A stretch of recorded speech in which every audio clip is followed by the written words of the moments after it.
Woo! A whole bunch of things have transpired in the past 72 hours, and it was too much for me to keep up with. I had other things I was dealing with, I had other things going on. And so I decided, I said, yo, I'm gonna wait. I'm gonna wait a minute. I'm gonna see what everybody got to say, and then I'm gonna come in. I'm gonna say what I gotta say or whatever. Y'all excuse me. I ain't slept. I'm tired. Um, I'm doing other things such as making music, so I ain't got really time to be like sleeping or nothing like that. We gotta get this project fast forward. So if I look tired, I look beat down right now, I'm sorry, but this is the only time that I'm probably gonna get time to do this or whatever the case may be. So I want to make sure I do it now. So shout out to all y'all for tuning in with me. I'm gonna do this real quick, and I'm gonna put my Cash App on here so if you guys see this on a replay and then somebody comes in here, I'll just, you know what I mean, that knows me. Because there's certain people that know me and they mess with me. Hold on one second, y'all. Let me just write this in here. Secular shit.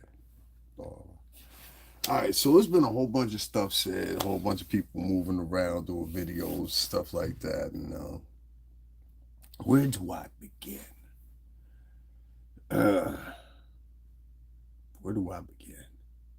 Because there's so many people that I want to address, and all of them are in different octaves, different tones, different moods, different ways. You know what I'm saying? So I'll start here. Um, I want to address the whole Piers Morgan thing. Shout out to Huggy Pampers. I ain't mad at you, but you know I got some critique. So before you bug out, you wild out, yo, here's another example. Listen to me. Listen to me.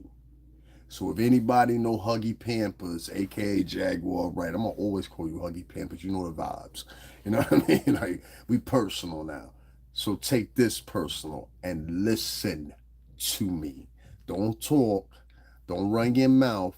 Don't listen over as you hearing this if you hear live. Huggy Pampers on the check-in, Philly on the check-in, South Jersey. Listen. Unbeknownst to you or not, I knew what I saw when I seen it because it's been used before.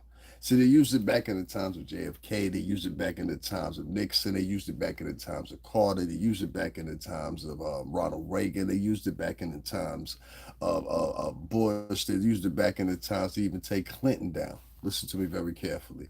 There's always been a linear fashion where mass media, larger media, or terrestrial media, as you call it, work alongside law enforcement. They always have. Always have. Always have. And unless you've been privy to major media within the past, I don't know, in the way that they infrastructure, in the way that they interact with each other, in the, let's say, the past, I don't know, 100 years. If many of y'all don't know, the Red Network, and I learned this in college, the Red Network and the Blue Network, they originally started out as radio stations, which later on became the American Broadcasting Channel and the National Broadcasting Channel, which were ABC and NBC. These two outlets started out as radio stations to basically cover the war. You know what I mean? Quasi slash propaganda about the war. You know, make everything seem like it's okay. And so these two networks, after making their introductions, which now y'all more refers to, I say aside for people that are familiar with radio, what you appeal it as is terrestrial radio. That's where NBC and ABC got their start as a red network and a blue network, terrestrial radio. They were not They were not what you call in tradition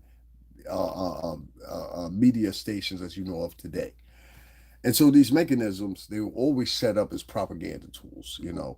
And the Germans at the time, and even with Mussolini prior to that, they always had their own intentions of different type of propaganda. The Germans, they used their own. If you watch this movie, always point people to watch this movie because it's a very impactful movie. It's by Spike Lee, and it's called Miracle at Santa Ana. And if you watch, there's a petition in that movie where they have a woman that is German. She's a German soldier. Make no mistake about it. Hitler had three different fractures. This will make sense in a minute. Just listen to me.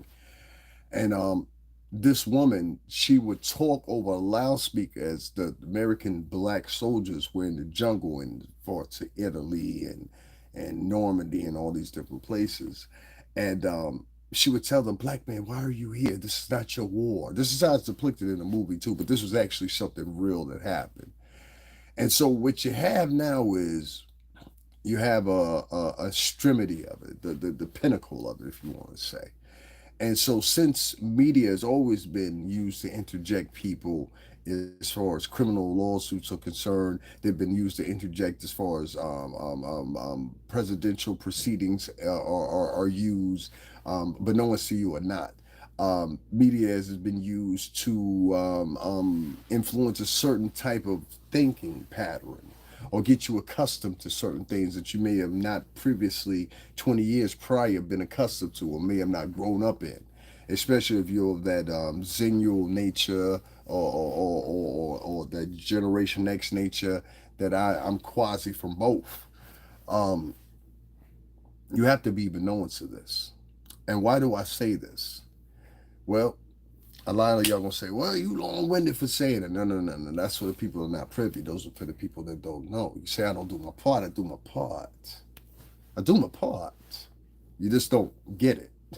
And I understand because a lot of times I talk from a perspective of somebody from the music industry, not someone that is listening to the thoughts of these are people that have never been in this music industry, so they don't know. I know. And the person I'm talking to, she knows too. She just forgot some things. So I say this with the greatest of ease to Huggy Pampers, aka Jaguar Wright. Bitch, shut the fuck up and listen to me. This is the second time I done told you this. Now listen, ya caso bo canto sabe claro. Listen to me very good. When you did that interview the other day with Piers Morgan, you thought you was doing something good. I get it. I get it. I get it. I get it. This is your fortitude. This is what you believe in. Whatever. I don't care. I really don't at this point. I don't care. You understand? This is my point though, which you don't understand. When you did that interview, I think knowing who Piers Morgan is, knowing who Piers Morgan is aligned with, knowing who Piers Morgan is watched by, know who Piers Morgan, the majority of the population or the demographic of the people that watch him, of a certain type of thinking pattern, it would lead me to exude me to believe, not to exude, beloved. It will behoove me to believe this that possibly Piers Morgan is interviewing you, Jamar, and a couple of the rest of you. Because what they're trying to do is basically gather some type of demographics of who you are, where you stand as a people, which is very prevalent if you're having a new demographic enter into this country that you know maybe not immediately they will take effect of this country as far as politics are concerned, but within the 20 to 30 years from now, their offspring will. Y'all don't understand what I'm talking about, do you? Sweetheart, when you thought you were doing the interview, oh yeah, you were doing the interview, Huggy, but you were doing the interview for a greater measure. That greater measure that you were doing that interview for was for the federal government. And that's where that video went to. And the reason that video went to the federal government, because little do you know, but who if to you, that there are greater measures being taken place here. See, purposes of, and many of y'all picked up on it, a small part of the measure here. I don't believe that thing about Big Texas, but some people throwing that in the air. But Big Texas, I don't believe that about you. I'm gonna say that. I think that it was very convenient to throw that out for Big Texas. You understand what I'm saying? And sir, I don't think that you will risk your reputation, sight, or any type of insight involving yourself in such type of let's say disingenuous goals. You understand? And Big Texas, you understand exactly what I'm talking to. I don't have to make any mentions of your name, sir. You are already privileged and inspiring, and may I say, at this moment in time, still respected. Rumors are rumors. So anyway, moving on. Back to this media thing. I saw how they went after certain characters to get certain opinions for certain things here. And that interests me. See, Vlad was on the lower end of the spectrum. Many of y'all think Vlad was on the higher end of the spectrum, and Vlad should be the one to be pointed to or whatever. But did they tell you about the doppelgangers that try to be like just like Vlad, or what their interpretation is of Vlad TV? Do they talk about them? Because I can point out about five different individuals right now that try to be doppelgangers or better than Vlad, doing the same type of chemistry and the same type of trajectory as Vlad TV, as they say presumptuously many of times. Oh, I can hand out five of them right now, right off the top of my head. In fact, I'll go this way without saying this too much, Chrome. Chrome. One of those particular individuals that I have pre-warned and gave pre-emphasis about we should avoid. See, you think I was joking when I said this. No, there's some of you vloggers that should be avoided. Absolutely, it should be avoided. Not only should you be avoided, you should not even be paid attention to. Why? Because it appears simple fact, your deal in life is salaciousism. And I don't like salacious people. You understand? Salacious people are dangerous. Because salaciousism can work in favor of a particular group if the salaciousism is used and put in trajectory in a point where it's beneficial at the end. But if salaciousism or being salacious enters in that you're this compounding, this is what David Banner was talking about. This is what I've been talking to you guys about 5 weeks now. If salaciousism and being salacious towards one's own people or one that looks just like you, if you're becoming salacious at that point and you're becoming salacious just for the point of trampling on someone or piling on top of a story that's already there, that another particular group in society of a particular gender, a particular culture now promotes and says this guy is the criminal, this girl is the criminal, and you ride along with that. Well, might as well get in the time machine and take it back to the plantation. We might as well, because we're going back to return to the primitive. And that's what you motherfuckers don't get. See, as much as we argue, as much as I got into it with Huggy Pampers, aka Jaguar, Wright, or whatever the case may be, one thing I won't do is I won't continue to go on and bash. You see, I said that 6 months ago now, damn near. And I didn't. But what I can do, and what's different for many of y'all to talk about Huggy Pampers here, is I can talk to her and I can talk to her in a real way. Try to talk to the motherfucker before in a real way. I'm telling you again, stop talking to these motherfuckers. They're setting you up. See, the end game is, Huggy Pampers, is to discredit you. Now, you can go fast forward and figure this out when it's too late. And then, damn, if it was a snake, it would have bit you. Well, you can pay attention right now. See, they're going to use that little piece that you did on Piers Morgan, they're going to use that against you. And if everything serves me correct, you're under advisement right now that you have a warrant out for your arrest. So what they're going to do is they're going to use that and they're going to compound them together. And what they're going to say is, based on that, based on what you admittedly said to the public before, that you have mental issues, things like that, or whatever, whatever, and they're going to discredit you. Out of that, what you're going to have is you're going to have a bunch of these freaking chumps and punks and worthless types. They're going to come in and they're going to be like, well, listen, even though her channel has been deleted, I've got a clip from a prior video, because this is what these people do. You don't understand it? You didn't get that? See, sweetheart, what we're talking about is crossing your T's and dotting your I's. You didn't do that. And you have to do that when you're going in front of these different types of outlets, Huggy. And you have to be privy to something else, Huggy, which is this. That interview you did, yeah, that was an interview, but that was an interview inside of an interview. You understand what I'm saying here? Entonces, sabe, claro que sí, en la mente, en el corazón para ahora. Entonces, sabe, claro, ¿ah? La mujer. Es la mujer negra. Entonces, sabe, la gente la dominicana. Entonces, sabe, so para una familia, ya con su boca para el momento, ya con su mente para el momento. Entonces, sabe, la boca en tu tora. Listen,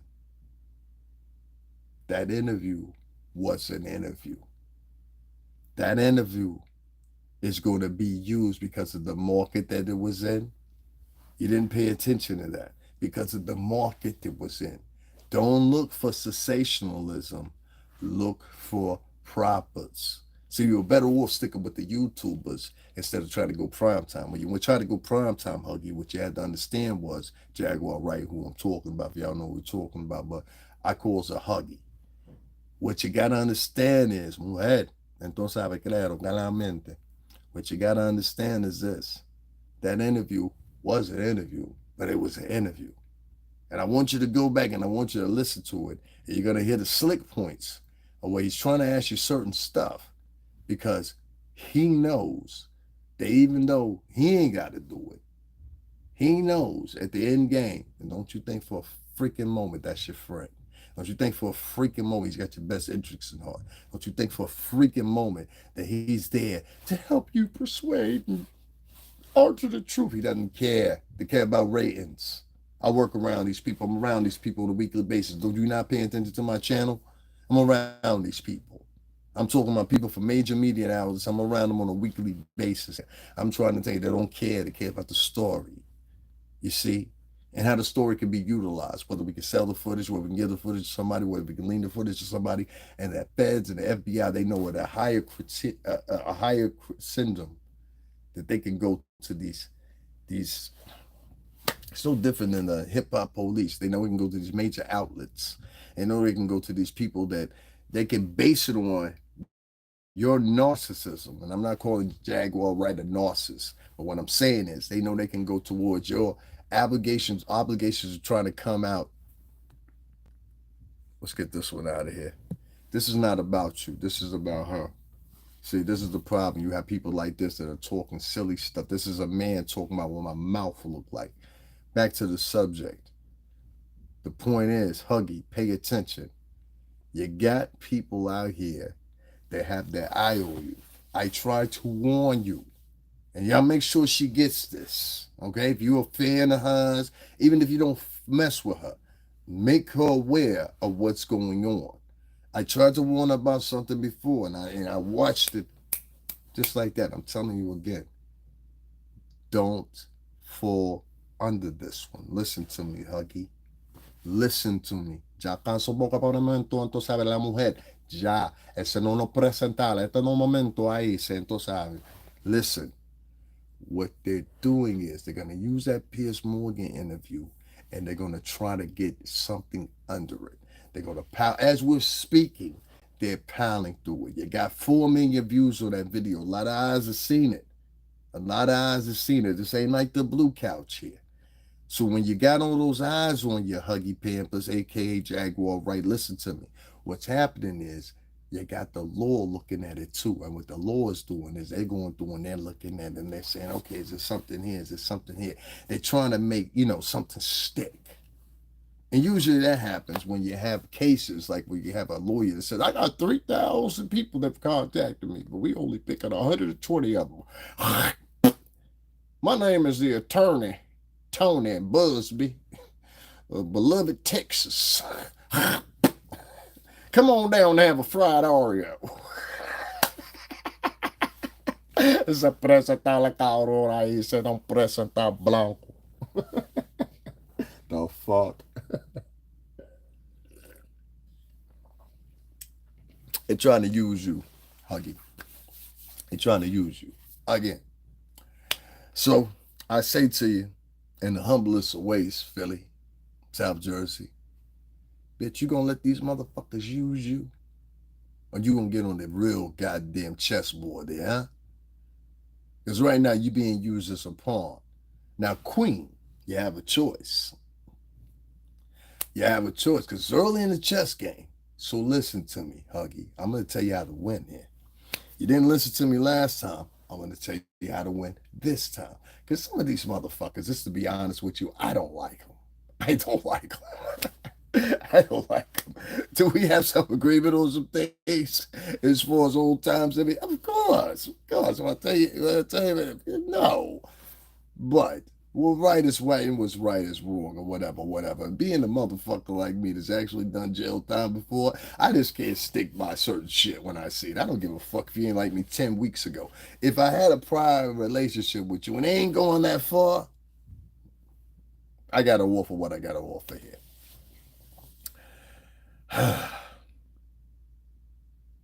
Huggy, Listen to me.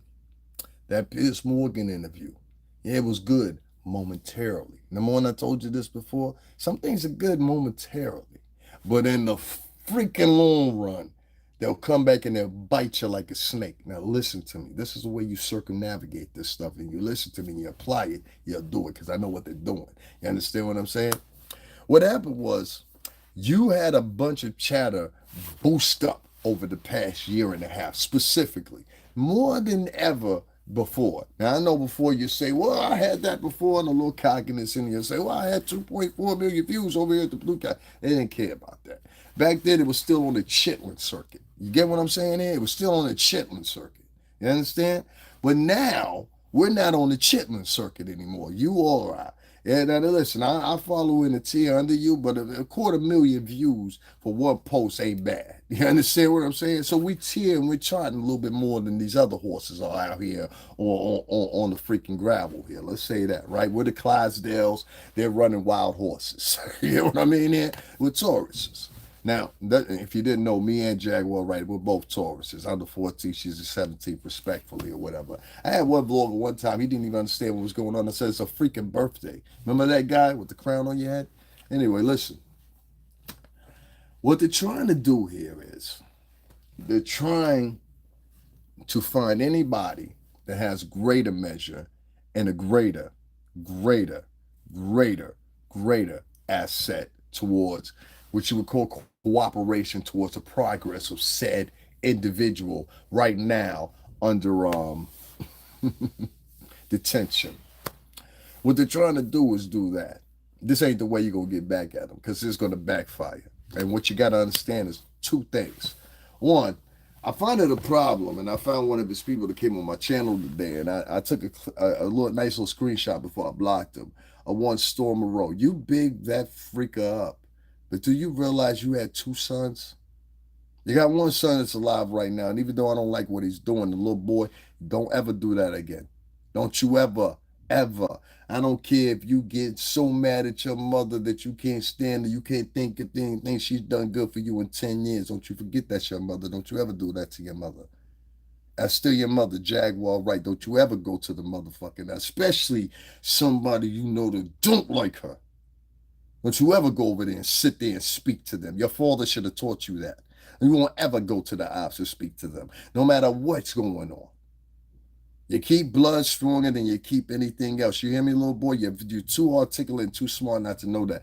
Your novice nature of being young is what led you to that. And I want to say that to that young man because he's very smart because he predicted something that a lot of y'all don't understand. Your continuance of having this type of dialogue and this negative dialogue pitting one against each other within brother against brother, which is written in the Bible. Pay attention. The war of Magog and Gog, which is only happening right now in front of your eyes in the Middle East. Yahad Bandiziad, right? Pay attention. The war of Mag and Gog. All this stuff is written. So I say to people,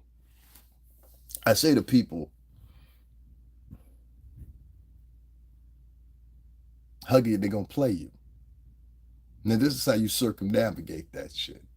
I want you to get arrested. I want you to turn yourself in. I want you to turn yourself in. I want you to get arrested. What you think is going to happen is going to be the opposite. You're going to have an outcry for you and your freedom. You're going to have an outcry of people take up for you. You're going to have an outcry because of this moment right now. And this is different from any other fucking moment. Listen to me very carefully, Huggy Pampers. I know it sounds hard. I know it sounds crazy, but just trust me on this one. Go turn yourself in. Get this out of the way. That gets you in leadway to do other things. But more importantly, if anything, there's going to be an outcry for you. Now, if you sit for a year, if you sit for 2 years, if you, most likely another, you'll sit less than that. But if you sit less than that, when you come out, you're going to be coming into so much freaking money that just going to blow your mind. Because so many things would have transpired since then. So they're not looking no more at what the fact of whatever the fact is or whatever the fact is at that point, being the transmission of the court hearings and things of that matter. No, what they're going to be looking at is, what did you know the whole time? And that's what makes you valuable. So you don't know how to cash in on your moments because you got people around you that are novices. I know how to cash in on moments.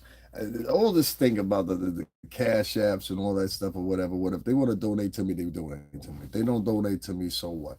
There's other ways of making money here and more profitable.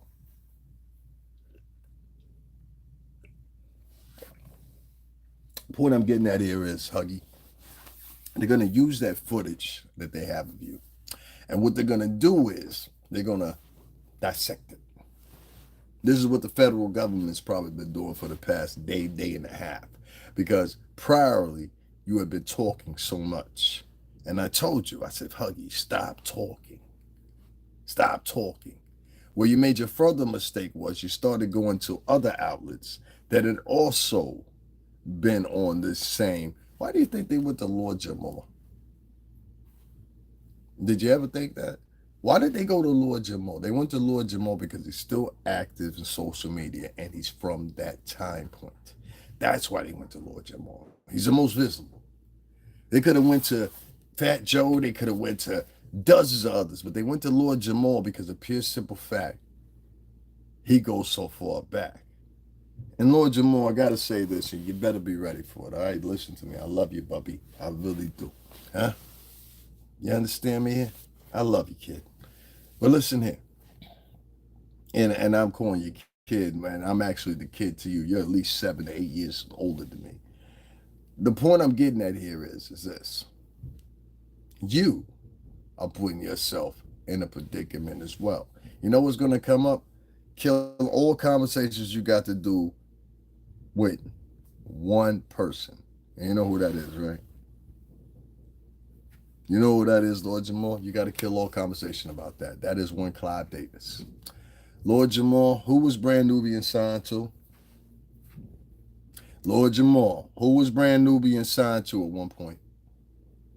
Lord Jamar, who was Brand Nubian signed to at one point? See, those guys, they don't know this. I know this. This was the one to be probably on you guys' third deal. Who were you guys signed to? You were signed to fucking Arista and Clive Davis.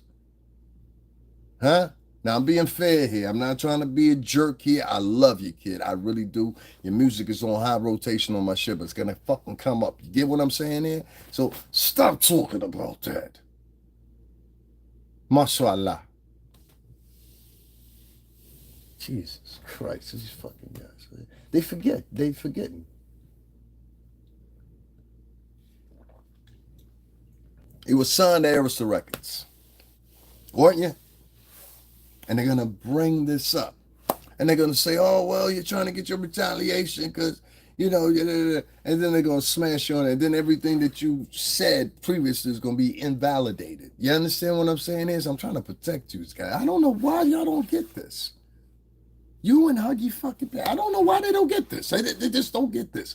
What do I got to talk? Do I got to talk more? Like, I don't talk Ebonics. You know what I'm saying? I grew up around Italians and Greeks here. So I don't know how to talk Ebonics, I feel. But if you listen to what I'm saying, if you should listen, like watch what I'm presenting to you, you'll quickly get this. It's like, it's not hard to get. Jesus Christ. Guys, I think my light's about to kick the bucket for the final. Yeah, it did. Guys, make sure you donate. My ring light has finally kicked the bucket. It was doing that anyway. I knew it was going to do it. It has finally kicked the bucket. Wow. Yeah, it's done. It's done. Oh, maybe not. Maybe not. Maybe not. Maybe not. Okay, we good. We good. We good. We good. Hold on one second. Maybe it was just the what's the name. I don't like that shit too bright in my face. You know what I mean? Agree. I've just met Jay via all the news stories. Holy shit. Thanks for speaking up. Davin, no problem, no problem, no problem, no problem. Yeah, factory. Like I'm trying to tell y'all, man. They gonna use old gal. They gonna use old boy too. And I saw how they been floating between certain individuals that honestly, truthfully, I already sent out the memo and told niggas early, like, you know what I'm saying? I was speaking with you know what I'm saying, the other day, and I was just like, yo, you know what I mean? If you know, you know. If you don't, you don't. You know what I'm saying? Like I said, it's a lot of us internationally. It's a lot of us.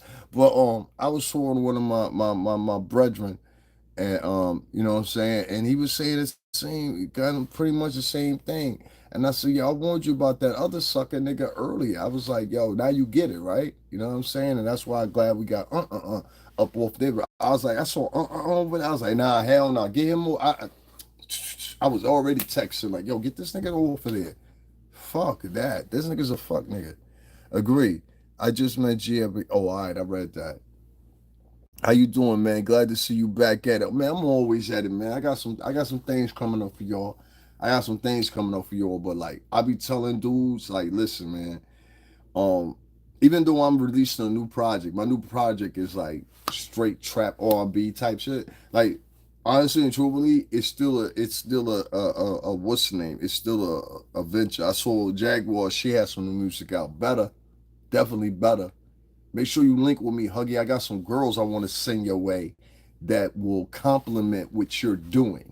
You understand what I'm saying? Matter of fact, it would be beneficial if you had them on a whole, like maybe EP of like 6 songs. It would really be beneficial to you because even though they're not from Philly, they from New Jersey. You understand what I'm saying? And there's a lot of girls in New Jersey you need to link back with. You're going to need those young girls and you're going to need to get in the gym and you're going to need to change your diet. You ain't that big. So you let yourself get that big. I'm talking to Huggy Pampers. You let yourself get that big, eating fast food and eating Grubhub and all that shit or whatever. Don't get mad. I ain't joking you. I'm just telling you. You know, if it was Clive, what would he tell you? You need to lose some weight. So you need to lose a couple pounds or whatever, whatever. It don't make no sense. I seen the wide body shot of you on Pierce, and you gotten big. And I'm telling you, as somebody that followed Jag for the past 5 years, Jag used to be way smaller. She used to be way smaller. When she was a Goomba, she was smaller. You know what I'm saying? So I don't know whether it's just sitting or she nervous. Because, you know, it's a lot of people at her head. I ain't going to hold you. It's a lot of people at your head. You know what I'm saying? Especially now. I ain't going to hold you. You know what I'm saying? I ain't going to hold you. You know what I'm saying? I ain't even going to hold you.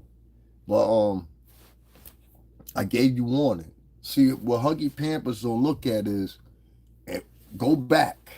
Go back. I want if there's any moment that you do it, go back right now. And what you're gonna see is one thing. This nigga was trying to warn me the whole time. The whole time I had the shield up, and you just ain't get it.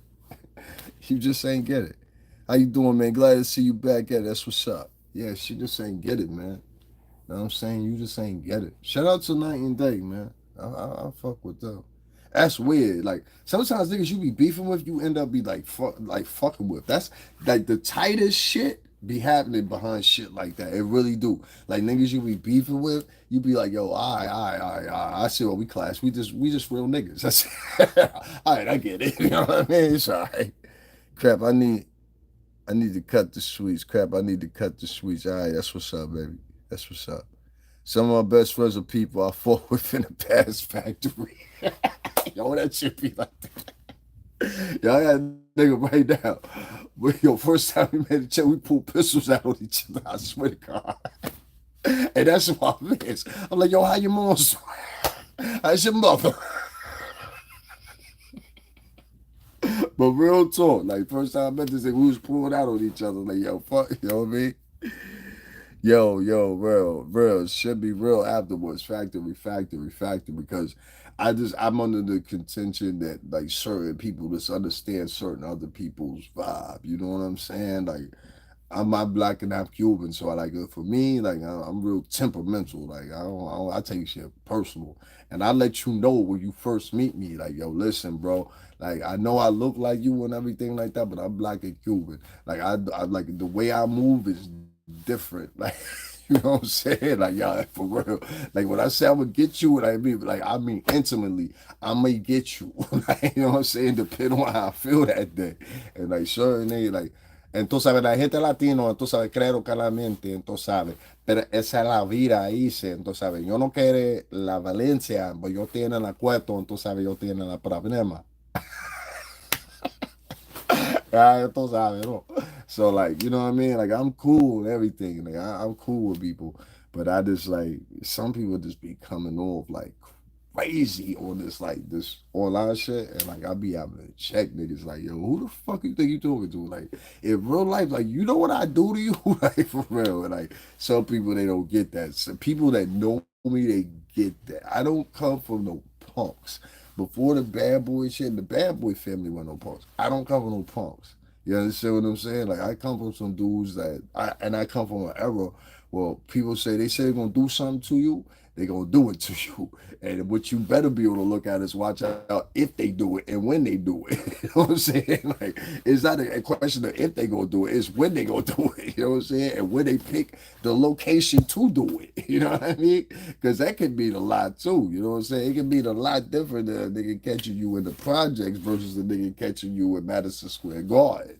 You understand what I mean? Like if you get it, you get it. I don't know. I should have listened in high school. The keyboard warriors factory. Like I don't come from dudes like that. Like the dudes that raised up under me, most of the dudes that came up and raised up under me, they were from like Queens, Brooklyn, Mount Vernon, the Bronx. Shout out to NLCT. Shout out to the CT period.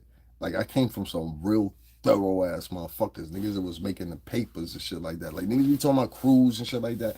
And like, yo, my crew was at now my crew was the top. My crew was hitting the papers like on a basis. You know what I'm saying? If it was one of us, it was another. It was another and another. And one nigga might be Dominican, another nigga might be Panamanian, another nigga might be Italian. You know what I'm saying? Like that's how deep it was, like real talk. And like you can look this up, you can investigate this, and you'll see. I tell you, no lies.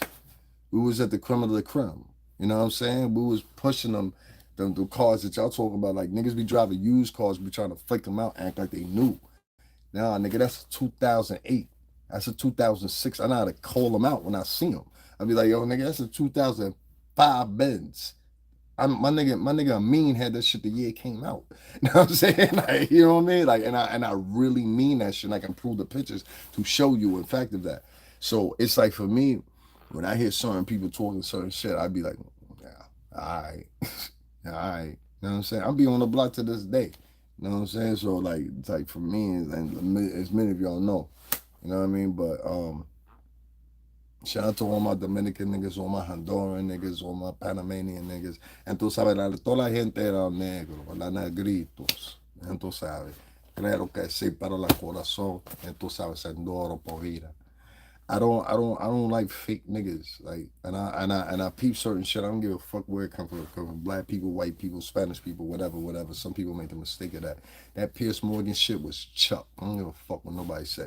And I see the setup of that. They had Jaguar on there not because they wanted to interview her, not because they was willing to get to the truth. They had Jaguar on there because that shit was an interview on top of an interview. That shit's going to be used to present. And right now, as we speak, based on the fact of the matter, the number of views it's got, the reach that it's got, it's not about niggas like Jay-Z or anybody else responded back. What the fact of the matter is now at the point of whether or not the federal government looks and finds enough in that to not only now have her and put her on hold once she turns herself in or she's caught, because she got a warrant on her. I ain't gonna hold you. It's gonna be a catastrophe if the federal government come in and say, yo, put a hold on her. That's what I'm telling her. Stop talking to all these raggedy ass motherfucking podcasts, man. You understand what I'm saying? Huh? Claro que sí. You understand a little bit of Spanish. Claro que sí en la mente. Huh? Claro, claro, claro, claro. Stop talking to all these niggas. You over there talking to so-and-so podcast and all that shit. And you just came off Pierce Morgan full back. That's how you get your weight up.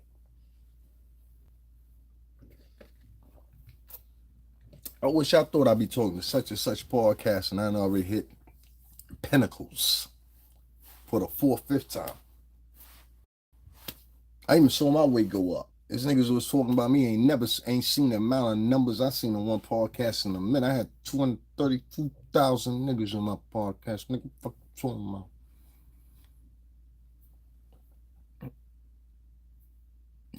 Factory. Chris Colas es Spanish, eh? Tú sabes, en todos los latinos, tú sabes, claro. Representando para la gente la colombiano, representando para la gente la dominicano, la cubano, tú sabes, todos los negros, tú sabes, la grita, tú sabes, claro que sí, pero la corazón para la aricho. Tú sabes, ya. Word. Keep your friends and your enemies close. So word, word. But the shit all black, my nigga. Like, fuck we talking about? Like the shit all black. Like, fuck. I don't. That's why I don't like that certain talk that niggas be having out here, or whatever. That sucker talk, like it's FBA shit. Nah, nigga. If you want to get this shit really taken care of, you gotta have this shit on an international base. That's what the fuck Martin, and this is what the fuck everybody from Martin Luther King, Malcolm X, H. Rat Brown, Hewitt P. Newton. This is what they were trying to tell you. You know what I'm saying? This is what they were trying to tell you. When all the Black Panthers they got warrants put on them or arrested, they was running from the law, including Ashanti Shakur, who was Tupac's godmother. They all ran away. Cuba. Who protected them? Fidel Castro and Real Castro.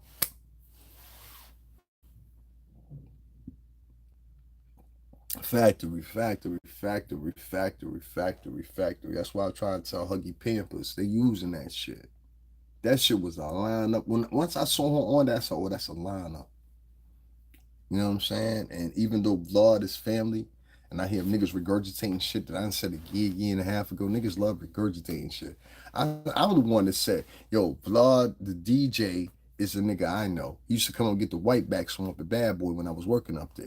You know what I'm saying? 1540 Broadway, there was Vlad. I heard him vaguely mention that on Math Hoffa show. Shout out to Math Hoffa, you know what I'm saying? Who I know in real fucking life. I met Math Hoffa as a friend, not a fan. It's a good motherfucking nigga right there. And I've interviewed Math Hoffa before he became the Math Hoffa he is right now. OG Mac Drama. You go ask him that, you goddamn self. You understand what I'm saying? Also, Math Hoffa was on Connecticut radio. Craig G and the rest of the team up there. Shout out to all of them up there in Hartford, the Heartbeat, whatever. We love Math Hoffa. Math Hoffa, a real nigga. A lot of niggas know Math Hoffa from this podcast shit. We know Math Hoffa will punch niggas in the fucking face. Serious Joe's New Jersey type shit. Word. That's my nigga. You understand what I'm saying? So fuck out of here, whatever. For a lot of niggas going over there with Math Hoffa trying to get on the podcast or whatever. I used to text Math Hoffa. You know what I'm saying? So shout out to Math Hoffa, man. Fuck all that. Brooklyn, what's going on? You heard? Never get caught slipping in your enemies. Close though, you heard? Tight. I already know my niggas from the Northeast up here. Y'all already know it. Yo, I be surprised to me the way people from like down south, Midwest, and West Coast they think nowadays. They don't think like we do. Like we be on shit. Like I don't give a fuck about nigga. Y'all saw me the other night when I was streaming. I had to put that shit on pause because it was fucking my economy. Like so. So anyway, right? So I was on a bus. It was like I don't know. It was like what the fuck was it? It was like 4 o'clock in the morning. Niggas wilding. Niggas talking about killing people and stabbing niggas and all this shit. And so you don't even know. En la gringa, pero aquí se para la coche. So la gente latino. So I'm like, yo, I'm about to poke this nigga. So it's like 5 niggas with him about to poke this nigga. Cause I said it. That shit was funny. And it was like, yo, this nigga had a cardboard box with him. But yo, these niggas be wilding. So like when y'all see me on camera and I be in New York and y'all be thinking I'm wilding, like, yo, I'm about to pop this nigga. I'm about to stab this nigga, like whatever. And people like from other places in the country or maybe even international, they be thinking, yo, this nigga bugging. I'd be like, no, nigga, this is life here. Like you have to be on point for niggas. These niggas be popping up, like you be eating some McDonald's, nigga be like, yo, you got $2? Nah, son, get the fuck away from me. I'm eating my sandwich. And then, like, the second time I tell you and you still don't pay attention, it's not going to be a third time. If y'all notice that with me on camera, it's never a third time. Them niggas, like you ever notice that? It's never a third time. I might have to tell you a second time, but the third time I'm pulling out. Like, yo, what's the problem? You know what I mean? Like, it is what it is. They will take your lunch factory. Yo, these niggas we bull like let me tell y'all something. Y'all don't even realize it. It's like a how can I say it? It's like a compound of both. You got the previous homeless. There's some people in New York that have been homeless for like 10, 15 years, 20 years, some people. Then you got this new population of migrants that have been homeless. and they've been homeless for maybe like a year, 2 years, or whatever the case may be. I'm gonna do a further investigation of that because I know some people would ask me to do that, so I'm gonna take it and I'm gonna trek it out a little bit more past the Row Hotel and other places I've been playing. They OG, they're the OG homeless. These were people that were homeless during De Blasio first term. You feel me? First term. This is a fact. This is people that were homeless during De Blasio's first. They still on the street because they go up like, let me tell you, and I can tell you from somebody that's actually been up in them.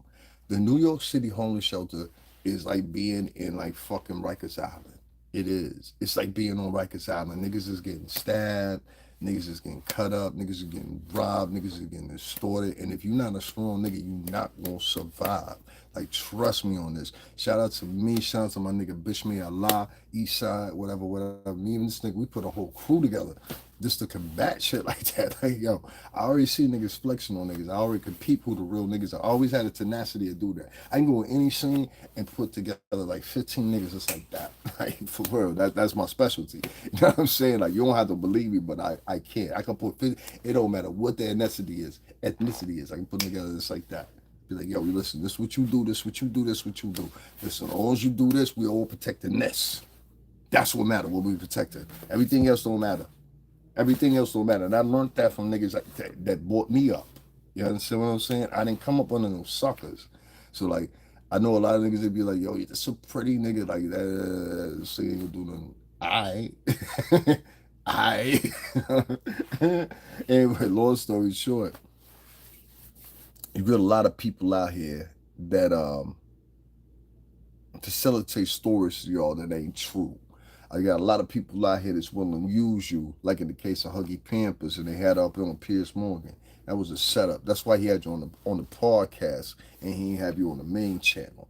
Understand the difference, Huggy? He didn't even respect you enough. He had you on the pseudo channel. He ain't had you on the real channel. Pay attention, Huggy. He have you on the pseudo YouTube channel. He ain't had you on the real channel. But what's going to happen is that material that you have right there is going to make its way, and this is what he projected. That material that you made right there on the YouTube channel is going to make its way to the main channel, the mainstream of where he usually hang out at. You understand what I'm saying? And that is the point. Once it reaches there, I say this week coming up, Monday, Tuesday, maybe Wednesday, because it's got so many views. That's what he was looking for. He was trying to see how many views it got. So since it took over and got so many views, and you got to understand, don't be sorry, ho. Be careful. The fuck? You from fucking Jersey. How you don't get this shit? Like, that's the shit that meant. Listen, them Philly niggas, Jersey niggas is just like New York niggas. There's some differences, but for the most part of that 85% rate, if you from Jersey, Philly, I even go as far as to say fucking Baltimore. You're like New York motherfuckers. You understand what I'm saying? We think quickly. We don't have time to be fucking sitting around and jollying and trying to figure shit out. Nah, nigga, I need to know now. I need to know now.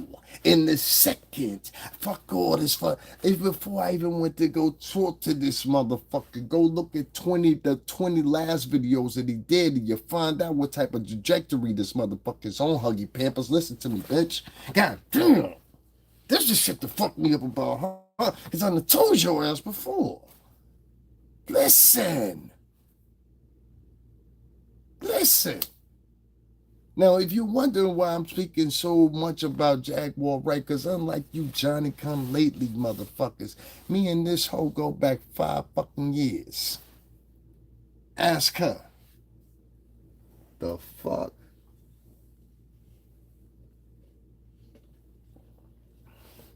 I'm not like all y'all Johnny come lately niggas, man. Y'all wasn't trying to check Jaguar 5 years ago when she was talking the shit she was talking. Now I was saying, hey, Jaguar, can I get an interview? Please let me get an interview. This is what I'm trying to tell this hoe. Listen, hoe, don't motherfucking talk to the riffraff.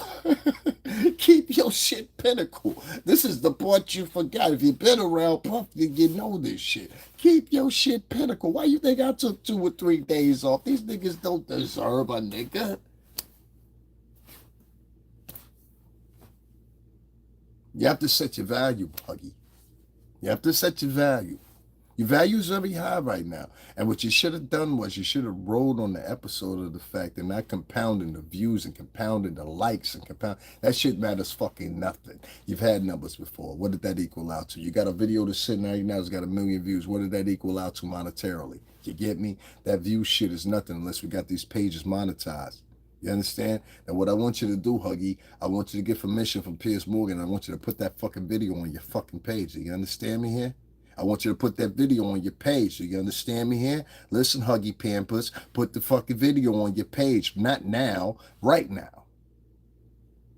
That's the first thing you should have worked out contractually with him. Can I also put this video up on my page? You're getting 4 million views on your page. I need 4 million views on my page as well. And then you start everything out from there as PG-13. We can't talk the way we usually talk. You understand what I'm saying? We got to have certain areas for that. I've heard that you can go over this place named Kick. I heard you can go over this other place there that I've had what's the name for a minute there at Rumble. We can talk the way we usually talk. You can even go over there to X. You can talk the way we usually talk. But for right here, we have to be on chord. You understand here, Huggy? So listen to what I'm trying to tell you. You are the value. The point that you miss every fucking time here is when you're the value, you got to know how to circumnavigate the value so they want you. Not because you need them, because they want you. And the problem that you've been having over and over and over and over and over. Now, watch it for 5 years, so don't tell me shit. Me and you got personal fucking history here. All right? I'm unlike any of these other people here on YouTube that talk about Huggy Pampers. Me and her got personal history. It's love and hate. You understand what I'm saying? Even when I hate this motherfucker, my street senses and my street credibility come in and tell me something different. Hold up for a second. You know what I mean? This might be why the fuck she's mad. I get it. You understand what you said? I'm still trying to understand why she doing all this talking anyway about big heads but no coins. It's wilding, but at the same time, it's like she thinks, and this is what I think she thinks. I think she's thinking of things from a pinpoint of how things were maybe 15 years ago. Let's say 2010. Let's say 2005. She's thinking in that mantra of those times. Things don't take a precedence in those times. And now when I put up this post about David Banner explained the same thing that I said 8 months ago when I got ridiculed for why I see African Americans on here. And the only concentration that they have, and thank you, David, because you guys, you don't talk too much. Anyway, long story short, and shout out to you too down there in Texas, speaking in Texas, and I'll get into that in a minute too. But the point I'm getting at is here. Every time that she heightens, if she gets a flow or whatever, it's on the compromise of somebody else. So what Huggy needs to start working in the contractual agreements is, and it's what she needs to put on paper. And this is what she should have known from working with MCA. And this is the point I get when I get mad at her. You know these stinks. You have to work out something contractually with them where you can share the footage that they have shared too. Put it as the same way that you were putting a music contract years ago. Now you have to do these contractually licensing programs. You have to do the same thing with these people when you're doing interviews with them. Because what they're later going to do is they're going to use it for licensing. For case of example, Piers Morgan, he had that on his YouTube channel, but what he's going to do is so he can use licensing, and the reason he has these interviews on there, so he can do licensing agreements with the larger entities that he works with secondarily to his YouTube channel. So what he'll do is he'll set out and he'll say, here's a licensing agreement. I want to do this. This is how much you're going to have to use this amount of footage.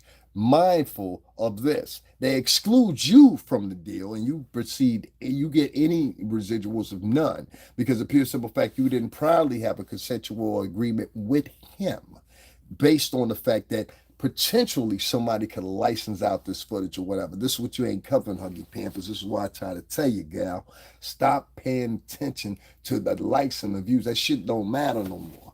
It mattered 5, 6, 7 years ago, and all these gossip hound bloggers or whatever, they gotta stop figuring it out. I figured it out 5 months ago. Why you think I do the things the way I do now? Huh? Huh? You get what I'm saying there, huh? She got time dilation. I don't know where she has. I don't know where she has, but from time to time I try to come in because I know what it is for a bitch out here in the street. You understand? I got 2 sisters. So if I don't tell her something or I don't say certain stuff, I look like a punk in the game. You know, and I can't do that. I got my reputation on full on that. You know what I mean? I just don't. I just don't. I just don't. I don't like sucker shit. I don't come for sucker shit. I'm from a list of guys that really used to get out of the street. We would shoot at you, and it was no problem. You know what I mean? Like that's the kind of guys I know. This is probably how I'll be the rest of my fucking life. I can't help it. You know, I come from Italians, Greeks, Puerto Ricans, Cubans, Dominicans. This is the people I come from, and crazy ass Black Americans too. This is the people I come from. So I don't know how to do all this talking shit and all this shit that y'all do here on YouTube and try to have fucking discussion. I don't know how to do all that shit. Like, what the fuck is it? You know, that's pretty much what I like a bad older brother. I feel that I am the oldest as well. Yeah, it's fucking crazy. Like I'm the older brother. Like niggas be coming on here talking my uncle and all this shit. Like nigga, now your mother was 13 years old when she had you. You think everybody's uncle. My point is this: as an older brother in that position I take, or the older cousin, big cousin, I can live with that. It appears to me that a lot of men ain't out here and they telling chicks, even if they mad at them, even if they disagree with them, like, look here, bitch, you moving in the wrong direction. Let me help you out real quick. And that's what the real, like, I don't know, for me, I'm gonna say for me, that's the direction the dudes are supposed to be in. And so if we saw one of our chicks doing some fucked up shit, we'd be like, oh, hold on. I don't like that move you making. You know what I'm saying? Let me tell you why. And I think men have lost that connection with the women.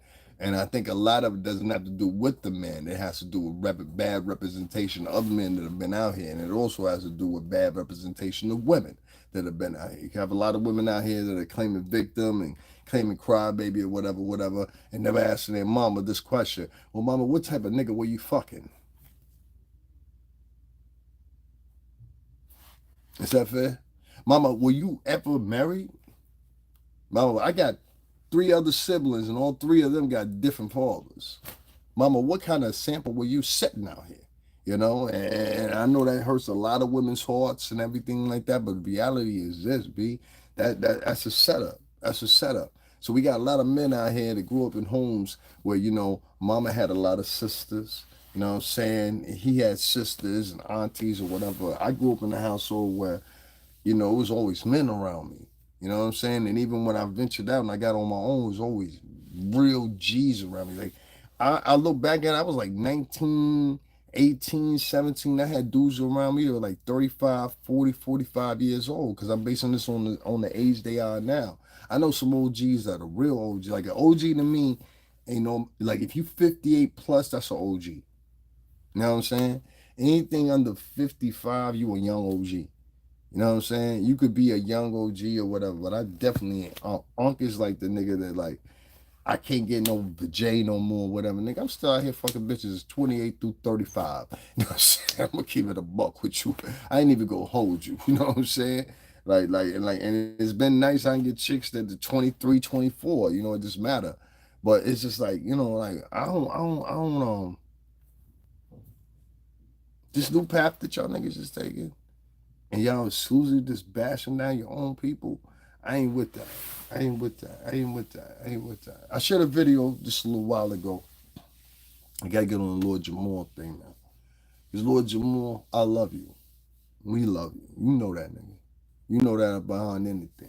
Don't you get up here and mention anything about Clive Davis and you niggas used to be signed to Arista. We ain't had that part of the conversation, did we? Yeah?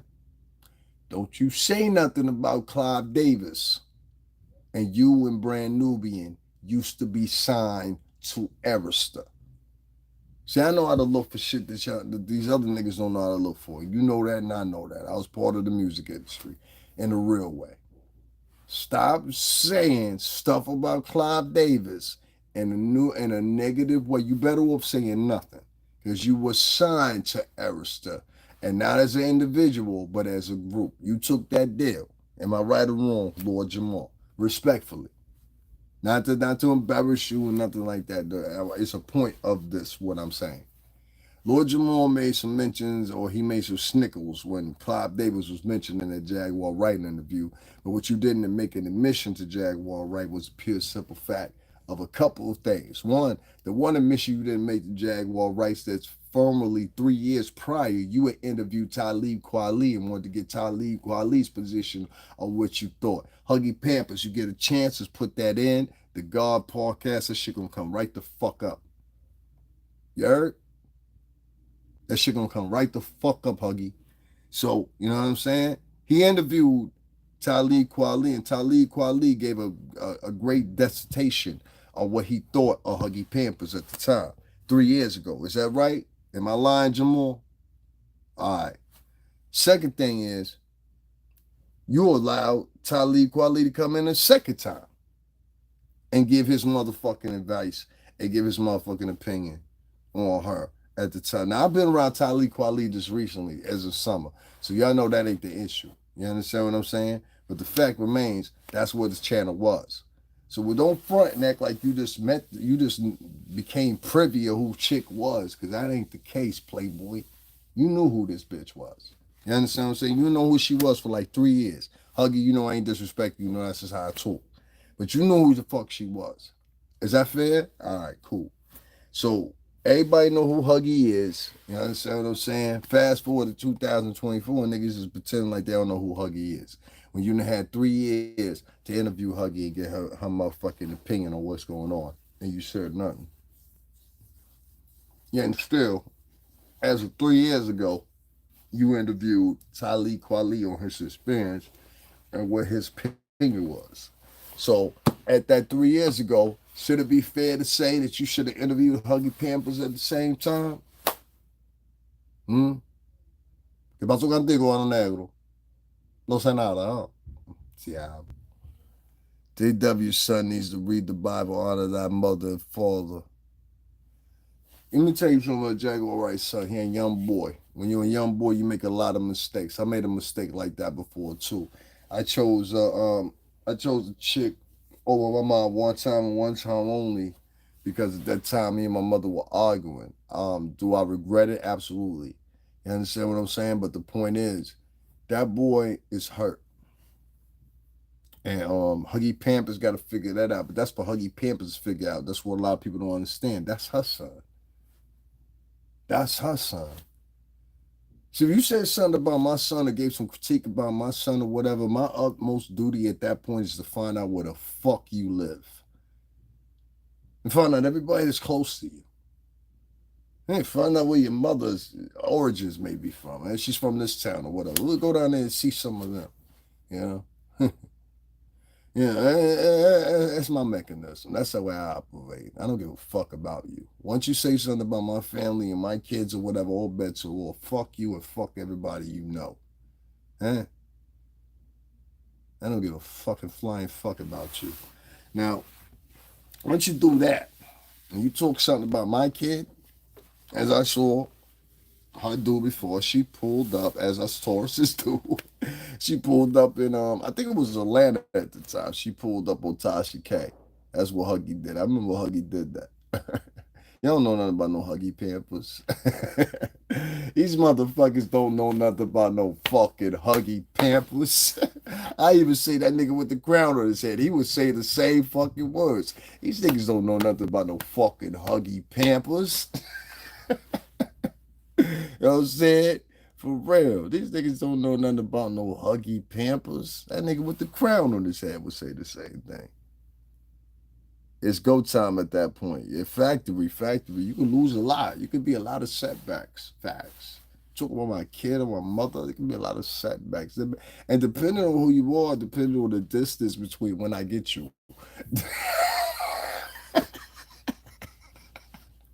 You know what I'm saying? The time differential between when I get you. I might get you on Tuesday. Let me shut up. It really matters. You know what I mean? It really, yeah, might not think it does, but it fucking matters. So when I talk about things like this, you gotta be very careful when you talk about it. Careful knows what I'm talking about. It depends. It depends. It might be Tuesday, it might be Saturday. Who knows? I don't know. It might be next fucking year. Not it, but when? That's a possibility. I don't know. I don't know. I don't talk too much on that. But yeah, you know, it is what it is. And the problem I have is that some of these people that are talking online, They're giving their own interpretations of a world that they're not familiar with. Lord Jamar, Huggy Pampers, myself, we're familiar with the hip hop world. We know these worlds. I worked in this world for 17 years under Bad Boy Entertainment. I had some of the best years of my life. In fact, in this place.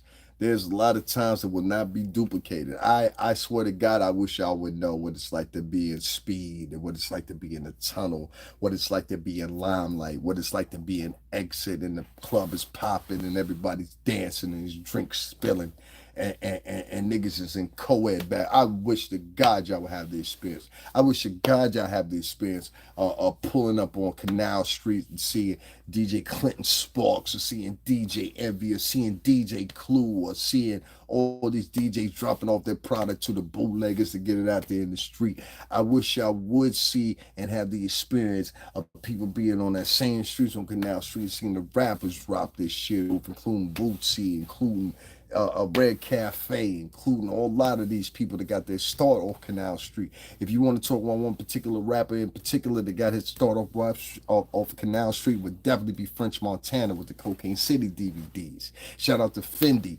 Fendi got his launch off of them DVDs that came out of Brooklyn, that came out of Canal Street. You know what I'm saying? There's so many people. Who else we want to talk about? We want to talk about Smack.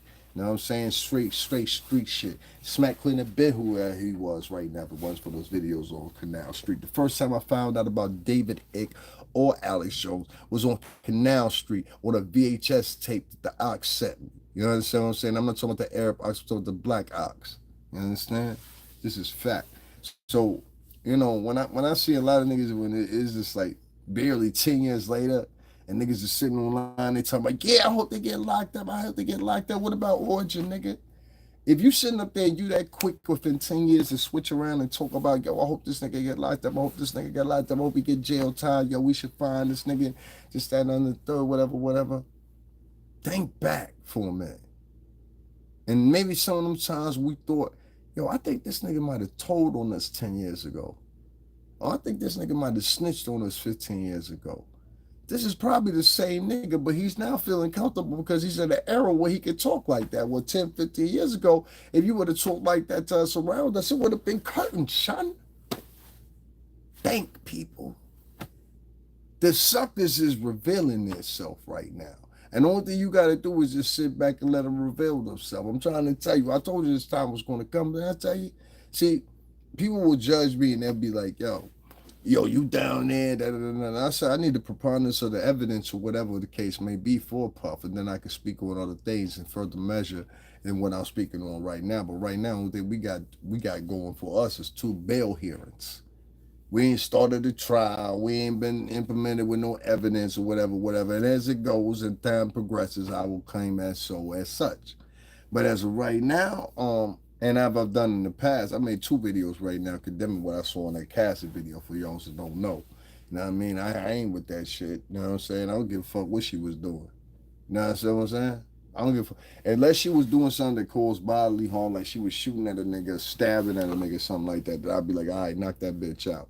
But like if you just arguing with a hoe, you understand what I'm saying? Like and she ain't putting no physical press on you, whatever, I don't see no reason kicking a bitch and all that shit. I'll say it again. You know what I'm saying? Puff, you foul for that shit. I ain't even gonna hold you. You know what I'm saying? You know streets think the same thing, whether it's Harlem, BX, Mount Vernon, whatever. So you know how we gonna talk. You know what I'm saying? But nigga, we still love you. You know what I'm saying? We still love you. Don't get it fucked up. We still love you. Cause niggas be out here and then niggas be acting like let me tell y'all ladies something, right? And I said this before. There's a lot of fake ass niggas out here. Let me tell you something, right? Ladies, I'm in my 40s now. Do you know how many niggas I had to pull off a bitch? I'm in my 40s now. I'm gonna say since 16. Do you know how many niggas I had to pull off a bitch? Hit that like button, ladies, if y'all know what the fuck I'm talking about. Y'all listen to me right now. Hit that like button. If you really defend women, hit that like button right fucking now if you understand what the fuck I'm talking about. Since 16, I'm in my 40s right now. Do you know how many niggas I done had to pull off bitches and niggas said nothing? Niggas said nothing. Bonquisha right now on the fourth floor of fucking Foster Projects getting her ass whooped by Daquan. A nigga says nothing. Bonquisha walks out that apartment every day with her babies, and niggas just sit there and they smile with Bonquisha, and the whole time they know Bonquisha getting her ass whooped. Eh? Niggas just sat up and seen their motherfucking auntie get her ass whooped, and they like, nah, that's Uncle Earl.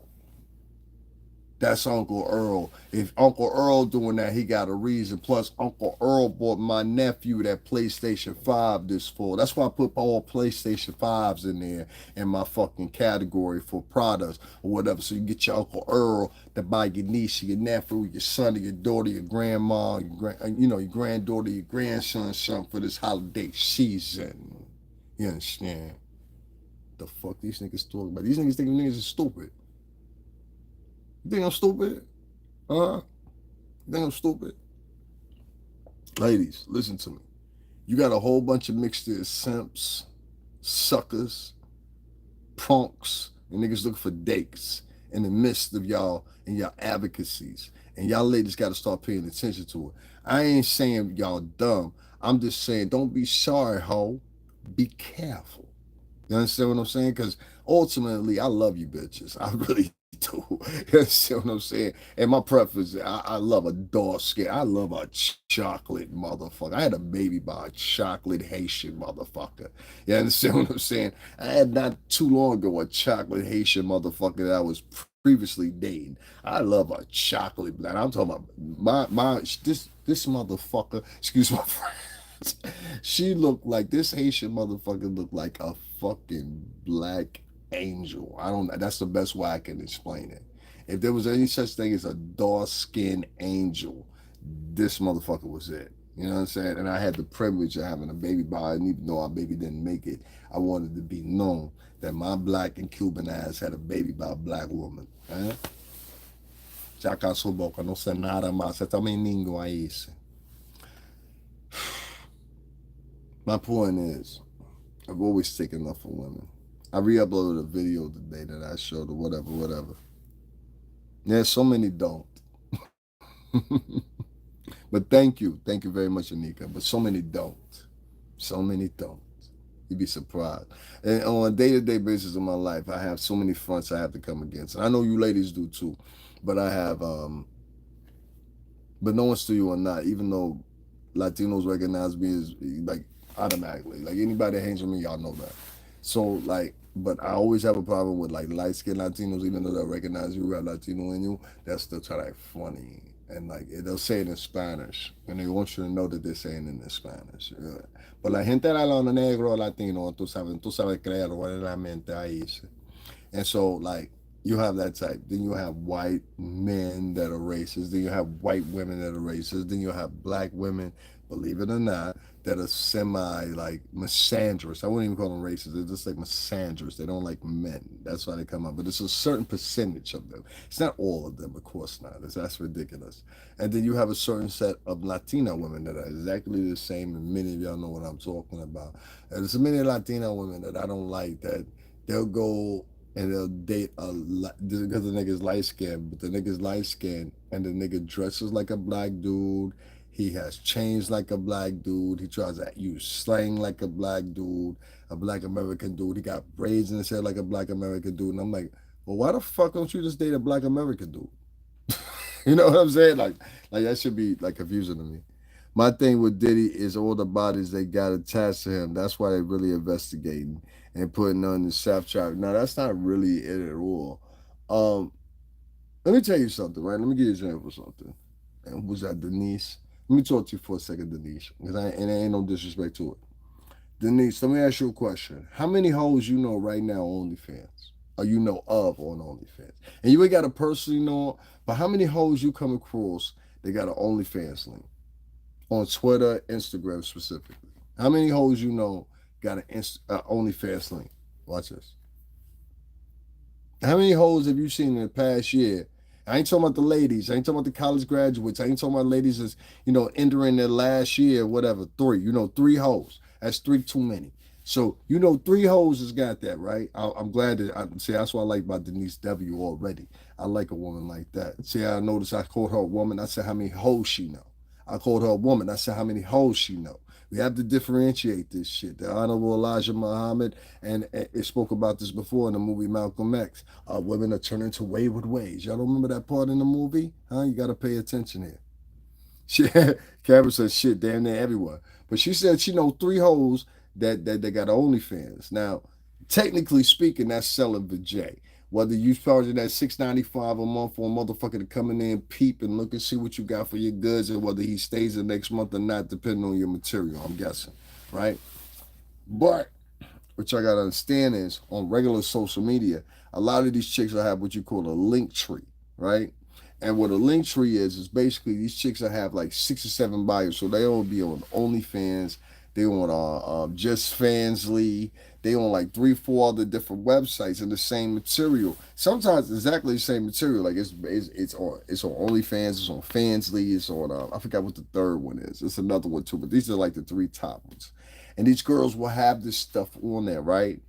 And they'll be scantily clad, they'll be naked, you know what I mean, whatever the case may be, or they perform sex acts or whatever. They get paid for it, and then they'll be in front of somebody, in front of a guy specifically that spent the past 4 years getting his doctorate, and out of college he's making maybe $87,000, and these girls are flaunting this guy's face, and they'll say, "Well, you ain't shit. Why? Well, I made $1 million last year on OnlyFans. You're showing vajay.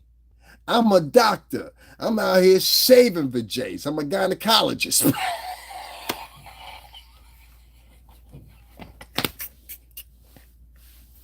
You get the difference? I'm selling vajay. I'm out here saving vajays. You come through me as a gynecologist. I'm saving vajays. You got that bumpty bumpty? I got you. You got that itchy itchy? I got you. You got that? Well, doc, what do you mean? What kind of cheese come out your vajay? I got you. I got the cure. You understand what I'm saying? So, do you understand the leverage I'm trying to pose with that? What I'm trying to pose with that is, you got a woman out here that sells vajay that's actually more worthy in current society than actual men that save vajays, which will be a gynecologist. Which they'll make fun of that gynecologist as is newly graduated from college and say, "I make more money than you. I made 1.5 million last year selling vajay and going over to Dubai and getting dumped on my chest or urinated on my chest." This is true. You don't know this? These girls go over there and they get. You don't believe me. I can point you to videos where there's girls flying over to Dubai and they get number 2 popped on their chest for 50K. I can point you to where they have urine parties where these girls go over there and they know there's upwards of 10 men that are going to urinate on them. This is not a lie. And these girls are getting paid $50,000 to $100,000. They fly in, stay for the weekend, get done what needs to be done, and then next week, you know what I mean? This is the truth. I'm not lying to you. So what I gotta lie to you for? I don't lie to people. I hate lying to people. It's boring. I guess they on lie nowadays in a heavy track. I don't get off on lying to people. I get off on telling people the exact same truth because the lies put you in danger. I don't get off on telling lies to people. No, no, no, no, not me. Can somebody write my cash app, and if you don't mind, $ STRINGERBELL80. I don't even look at the results from the vote system or whatever. I just put that up there, just have my cash app up there. So if y'all could just write that exactly the way it is, cash app $STRINGERBELL80. What I find when I put up that thing like that or whatever, the intention is because we got a lot of people that are just like low tier and low thinking. Thank you very much, Cameron. What we get is we get a lot of people here that will try to do things like that just to hurt your ego. They don't want A lot of people don't want this type of message out because it deflates from their ego and their trajectory. You understand? So I wanna say what I was saying to old Shorty right there. Let's end the poll. Thank you. And let's get this all. It's all good. 77% said no, we wouldn't donate to you. Of course you wouldn't. Of course you wouldn't. Of course you wouldn't. It's all good. Don't worry about it. Um, that's why I don't even like looking at that shit. Like, you know what I'm saying? Yeah, it changes the narrative. It definitely does. Give me 1 second. I'm trying to see if I can get this thing off of here. That's what I want to do. I don't like having that shit up here like that.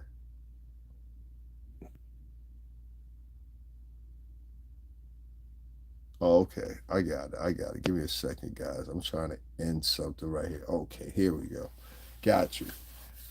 Um, Let me go a little bit further than what I was saying or whatever. And pay no attention to if y'all see them results right there. Y'all see the results. Like I said, it's a lot of people that's weird that follow me, and their whole thing is to just be disruptive and be negative or whatever. You just gotta, you know what I'm saying to them people right there. I feel sorry for them type of people. Those means that those type of people are easily persuaded into going into the fraction of whatever is negative, and I think that's what David Banner was talking about, and how people stockpile on, even whether it's even this case with Puff here or this many other different people. It seems to be an uproar of people that are online that particularly go after the men. Of course, every time go after the men of a particular culture or this type of skin, and every time. And I'm seeing that done with the mayor. I think the mayor was moved out of place personally, in my personal belief. I think the mayor was moved out of place because of the comments he made about the asylum bill they had in New York City, which many of these democratic states have. And with that bill, Mayor Adams was complaining because he was like, this is being hard to copple with. This is being hard to sustain. And a lot of people got upset about that because he was pointing at the time to Biden. Let that sink in. And so, being the fact that he was pointing to Biden at the time about this whole thing, right? It became apparent to me that yeah, the way we get rid of this guy, because we can't get all the other states talking, because there's a lot of different states. Chicago is feeling the pain, Colorado is feeling the pain, Texas, of course, is feeling the pain. I mean, Greg Abbott sent all these people out. We have multiple cities that are blue states that are feeling the pain because of the influx of immigrants that they have into their particular areas. Here in my area, we're feeling the influx of it. I mean, it's no joke, and I mean, it's very, very adamant, and you can see it. You know what I'm saying? And we tolerate it as much as we can, but some people they become a little too obnoxious and feel like they're privileged, and you have to, it's a certain set of us that have to let them know, like, listen, nigga, yo soy latino ahí, entonces sabes, yo tengo la cuarto en la casa, entonces sabes, la muerte, man, entonces sabes, ahora, cálmate, cálmate. You gotta let some niggas know, like, nigga, I get you the fuck up out of here, for real. Compadre or no compadre, nigga. State your business. I mean, for real, I think it's very healthy you do that. Yeah, like every year you gotta let remind a nigga, yo, nigga, listen, man. Like I might not be the best with the beats, even though I can beats, but I'm the best with the pops. You understand me? Like, you don't make no mistake about it. You're right, bro. I feel like it's a constant attack on successful brothers. No, I won't say no sisters. It's not. I don't add sisters in that, because you got, out of 85%. Let me say, like, of 100% of the sisters, I trust maybe 45% nowadays. The other higher percentage of it, whether y'all believe it or not, have gone along with misandry and toxic feminism. Misandry and toxic feminism filters heavily with minority women for some reason or another, which I'm starting to learn. I've seen this now in Asian culture. Many of y'all don't know, Asian women, specifically Chinese women, are not even marrying Chinese men. Arab women, specifically women from Pakistan and specifically from Saudi Arabia, are not marrying those men. They're opting to marry either British men or American men. And so when you have these conversations where you have white men that are online nowadays and they say, oh, we're becoming a deflecting fact. You're not becoming a deflecting fact. What's happening is women of color are coming to you because they see you as solitude monetarily lifelong, where they don't look at their men in the same aspect or whatever. And many times it's these women's fault. We've all watched. What's the Brad sisters' name? Somebody put that in the chat room. But the Brad sisters, she went over there to the Caribbean islands somewhere and married like a dignitary, and was only Lisa. What's her name? Lisa something. And she was only able to stay with him for under 5 years, and he got rid of her. So my point is, sometimes maybe some of these women are this toxic to begin with, and they should have never been married, even though phenotypically they look beautiful. Phenotypically, with a dress put on, the right weave, the right eyebrows, like a butterfly flying away, they look like they might be something. But in all of their heart of hearts, these are dark women. These are women that most men find repulsive. These are women that are not like your mother. Your mother's not going to set you up. Your mother's not going to steal from you. Your mother's not going to put you in debt. Your mother's not going to kick you out in the wintertime in the heart of winter just because she know you're having a hard time and you're not on the lease. You understand what I'm saying? These are things that I've seen. Your mother's not going to put you in a position where, yo, you stole some money from some people and then she going to run back to you and ask for protection. See, these are things that your mother's not going to do. So what I find a lot of times is a lot of these men, specifically the specific branch out of the 72% have been raised by single mothers, not to be misconstrued with the 61% of single Latin mothers, and the follow through 36% of fatherless white mothers in this country who somehow or another seem to attribute for all these mass shootings. And a lot of times these men have fathers in the house that I want to point out the fact too, because a lot of times it's like you just saw recently, that young man's father and mother are getting charged as well as him in that recent school shooting that happened down there, and I believe it was somewhere in the Midwest there. But sometimes you can have a man that is a weak, strained man. You understand what I'm saying? Rearing a child as well. So you also have to watch for the caliber type of man that is rearing a child, as well as the type of man that's around, that's influenced as a boyfriend, an uncle, or whatever the case may be. A lot of these men are very weak-hearted. I've noticed that in conversations with them. When I have conversations with some of these young men, the first thing they do is they get emotional. They don't get very combative. They just get emotional. And it's like, what do you mean by that, girl? You know what I mean? We need to get fathers in the home, man. It was like 30% in the 80s, such a huge, yeah, man, it really was. It really was. A lot of women, from what I'm reading, what I'm hearing, and what I'm seeing on these podcasts, a lot of women don't want men in their households. They don't want men to help raise their kids. In fact, I found the thing is I'm gonna try to date more and more. I prefer only dating women from the Caribbean. I speak Spanish. You know, I always date for women. I have a history of that. The woman I had a daughter with was Haitian. Um, women I've had like the longest relationships with have been French, German, Turkish. I did another girl from Fula, Israel. This is not nothing to be funny. This is not generalizing women of color. That's not the conversation. So don't be presumptuous.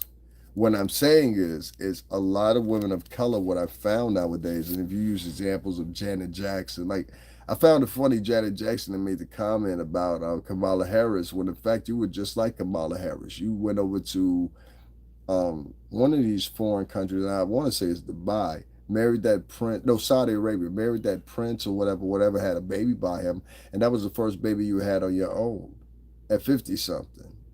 And you decided you wasn't going to have it by a man of color. You wanted to have it by something other. So I found it kind of weird when you got in the conversation with one Kamala Harris and she has a white husband and you deflected talking about whether she's black or not. You have literally Saudi Arabia, correct? You literally have nieces and nephews from Jermaine and Tito that are biracial. Not to mention Michael Jackson's kids, who are, some presumptions will say, not even biracial, because at least Tito and Jermaine's kids, they look biracial. If many people remember J5, that was a group. Some of y'all too young remember J5, but J5 was a group that was consistent of all the kids from the Jackson 5 original group. And at the time, you can look at those kids and tell all of them. One of them specifically looks just like Michael, like really looks like Michael. I forgot what his name was, but I remember them being out. Because at the time, they were competing against another group that we had. What the hell was the name of them guys? They did a remake to All I Do by Troop. I forgot what the heck their name. B5. That was their name. B5. If some people remember B5, there was some young boys. Look at what happened to them. Look on that update. You'll find out what happened to them or whatever. My point is, I'm getting at, and I know a lot of y'all like, what the hell are you talking about? Whatever, whatever. My point is, I'm getting at is that you've always had like I want to say this the right way. I want to say it the wrong way. You always had kind of like a way of people. You know what I'm saying? Always being smashed, but particularly the men when it comes down to it, and it comes down to groups or conspiracy theories. Oh, it was the men that did it. It was the men that did it. And I try to endear people all the time and make them understand.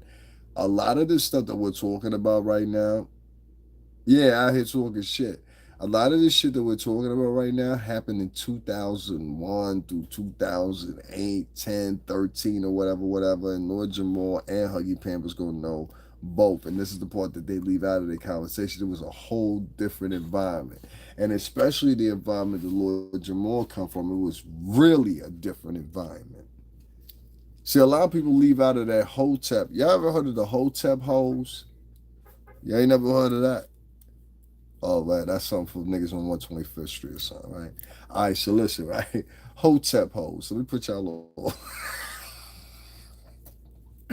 Hotep hoes is like, she got the bonnet on, she got the hajib on, she got the head wrap on. You know what I mean? You know what I mean? Like only people in Harlem and the Bronx and Brooklyn understand what I'm talking about. And like the Hotep hoe, she ready, she quick, like she quick to jump in the bed with you. You know what I'm saying? All under spirituality. You know how many hoes I done knocked down at the hookah spot, nigga? Stop playing with me.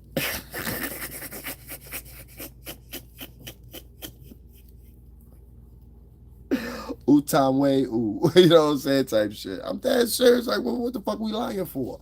Y'all niggas be claiming y'all want the truth, and then when a nigga be honest, y'all be like, oh, I don't like that. No, accept the truth. Accept the truth, just like you accept that nigga to sell drugs in front of your apartment every day. It be a whole bunch of fake niggas on here too. A lot of these niggas on here talking about all this type of dignity and morality. These niggas live in danger. They gotta walk past piss to get to their apartment. I'm trying to tell you, they gotta catch an elevator to get to their apartment. Y'all ain't listening to me. I'm trying to tell you something. So yeah. Right here talking shit already. Already. But I'm trying to tell you, man, like a lot of niggas they be on here talking and like niggas just smacked the bitch before. They be sitting on here acting like they bandwagon. Oh, that's terrible what you did to Cassie. Nigga, you did the same type of shit to as a chick to Cassie before. Fuck you mean?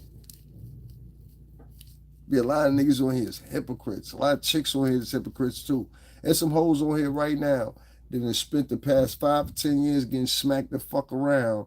And now all of a sudden, because of this new movement, they can't help a couple hoes online talk about, oh my God, this is terrible, and the Me Too, and the You Too, and the Ass Too, and all that shit. All of a sudden, niggas bitches want to come forward. No, bitch, you should have came forward when you saw your homegirl get beat up for the past 10 years. Don't come on because it's substantial to you to get some likes and some views, ho. That's the shit I don't like. Bitches want to talk about getting abused and shit now. No, ho, talk about getting abused and taken advantage of motherfucking 10, 15, 20 years ago when you was talking about it. Because 10 or 15 years ago, I guarantee you, if you would have brought this up, niggas would have paid attention to it then too.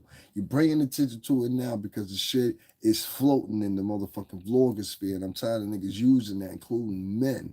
There's a lot of men out here using that women got abused, and a lot of fake ass men, and we know y'all niggas. So stop trying to blend in with these girls or whatever. The girls, listen to me when I tell you this, right? It's a lot of fake ass niggas are sitting around and they try to pretend like they got y'all back. Them niggas don't give a fuck, yo. I'm trying to tell you. Like, what you want me to lie to you? Them niggas don't give a fuck about you. They don't care about you. They care about the likes, the looks, and the bread. That's it. Just like the homie said right there. They want bread. That's it. These niggas don't give a fuck about you. They don't care about your whereabouts. They don't care about your good. Listen, think about it like this. When you walk home tonight, how many niggas looking out for you? When you walk home tonight, how many niggas walking looking out for you? When you going home tonight to St. Nicholas, when you going home tonight to Warren and Base, when you going home tonight to Kew Gardens, who looking out for you that's a man of color? Huh? And y'all making it less and less. Now I think it was Diddy denying the abuse. Then the video came out. Now I don't think it was that. I think what you had is I think you had a. All right, let me ask you a question. Did you ever ask yourself? And I asked this too. I was about to lean into this, but do you guys ever ask yourself how the fuck did the news get that video? And who sent it? Y'all ain't never asked yourself that? If he sold the video or bought the video for $50,000, right? That's what they reported. Y'all niggas don't stop for a minute and take a breath. If he bought the video for $50,000, right? Who the fuck put the video back up? Who got assertion of the video? Who got the video? If he bought the video for $50,000, that would mean like, and I'm saying to me, that would mean that he gave it to a news agency for them to put out, right? That don't make sense. So how did they get the video? And ain't nobody asked themselves that question. How did they get the video? How did they get the video? Anybody? Somebody help me out. How did the news outlets get the video if he bought the only copy for $50,000? Ain't nobody asked themselves this question. The feds. Where did the feds get the video from? Where did the feds get the video from? Where did the feds get the video from? Come on, help me out. Where did the feds get the video from? Because as I know right now, and I've heard a lawyer, a black female lawyer, suggest that she's had now 3 videos. 3 videos past her desk of people trying to sell that video to her. How you doing, Sarah? Trying to sell that video to her. Do you know how illegal this shit is? And this is what I'm trying to tell Huggy Pampers, aka Jaguar Wright.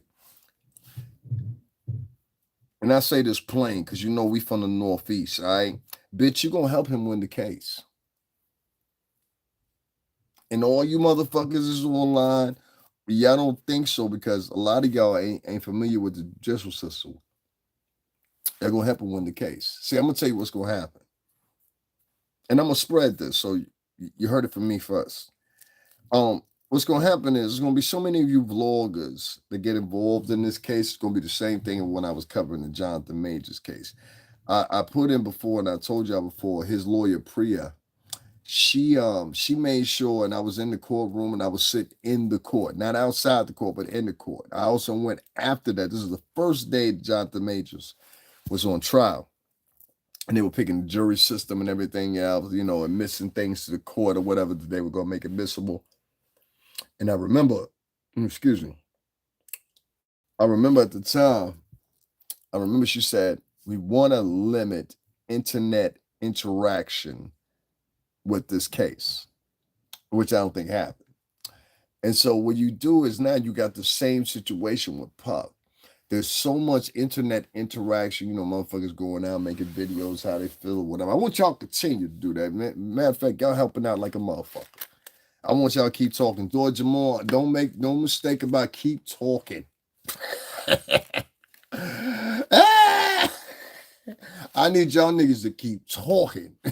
Talk as much as you can possible. Because the more you motherfuckers that keep talking, the more this makes this case even easier. Well, look, Your Honor, we got this one over here making the, you know, this type of conspiracy theory that's making this. What happens is the preponderance of all those conspiracy theories start to compound, and what happens is you have a tort of what it could be potential jurors. Therefore, you fall into something here. It's called a deadlock on the jury. And that's where you guys are headed. So I want to encourage all you motherfuckers to keep talking. Keep talking, keep posting your videos, keep showing that you don't like that goddamn Puffin. I've got the newest up there. I need all you motherfuckers, especially TT, Granny Panties, the nigga with the crown on his head, the nigga that looked like fucking Uncle Fester. I need all you motherfuckers to keep talking, goddamn it. Upload something every fucking day. Matter of fact, every hour. Every hour I need you motherfuckers uploading something. Fuck Diddy. Fuck that nigga. You understand me? Y'all do what you're supposed to do. You know what I'm saying? I need the big time vloggers. I especially need y'all. I need y'all to upload something every other fucking hour you possibly can.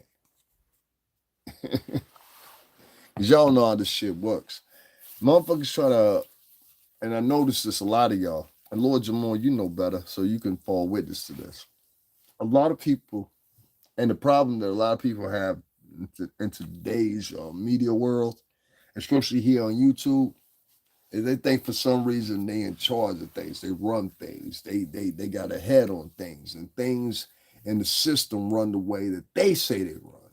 And I'm here to tell you they don't. In fact, I hear so many of y'all have on your little theories. Well, that means that this, that, and the other third doesn't matter. Nobody gives a fuck what you got to say in courtroom. Doesn't matter. No wide scale outlet gives a fuck what you got to say. So they gave a fuck what Jaguar had to say. And the reason they had to give a fuck about what Jaguar had to say, because they actually wanted to set Jaguar up. And I'm here to tell Huggy, they're here to set you up. So if you get back to you, listen to me, dummy. They're trying to set you up. You are the main voice for the past 5 years that has talked about things like this court or whatever the case may be. And whether what you're talking about is true or not true, I'm not here to what's the word I'm looking for? I'm not some type of what's the word I'm looking for here? I'm not some type of narcissist or control freak. So I'm not here or megalomaniac. So I'm not here to falter what you're saying or what you have to present or whatever. That's your business. I told you that, bitch. I done told you that for 5 years. Just to be honest about it. You know what I'm saying? Bitch, I done told you that for 5 years. It's not the point of that, Huggy. It's the point that these motherfuckers are trying to set you up. So I tried to tell you the first time, and now I'm telling you a second time. They're trying to set you up. Because see what the name of the game is here is I get what I need out of you or whatever, but we also find out what she needs, what she knows, or what she thinks she knows. And then if any of that pillars out and she says any of that, what we do is we attach her, and then after that we find out what else does she know. Well, you around. So stop getting on these podcasts talking about you was around, bitch. You was a madam. That was the biggest mistake you said in your fucking interview. Don't ever say you're a fucking madam. Even if you were a fucking madam, you know better than that. We don't operate like that. You're operating like these YouTubers. Operate like us. I like your vibe, bro. I'm not on Facebook. I'm going to subscribe to your channel, respect and sign off. Peace, peace, peace.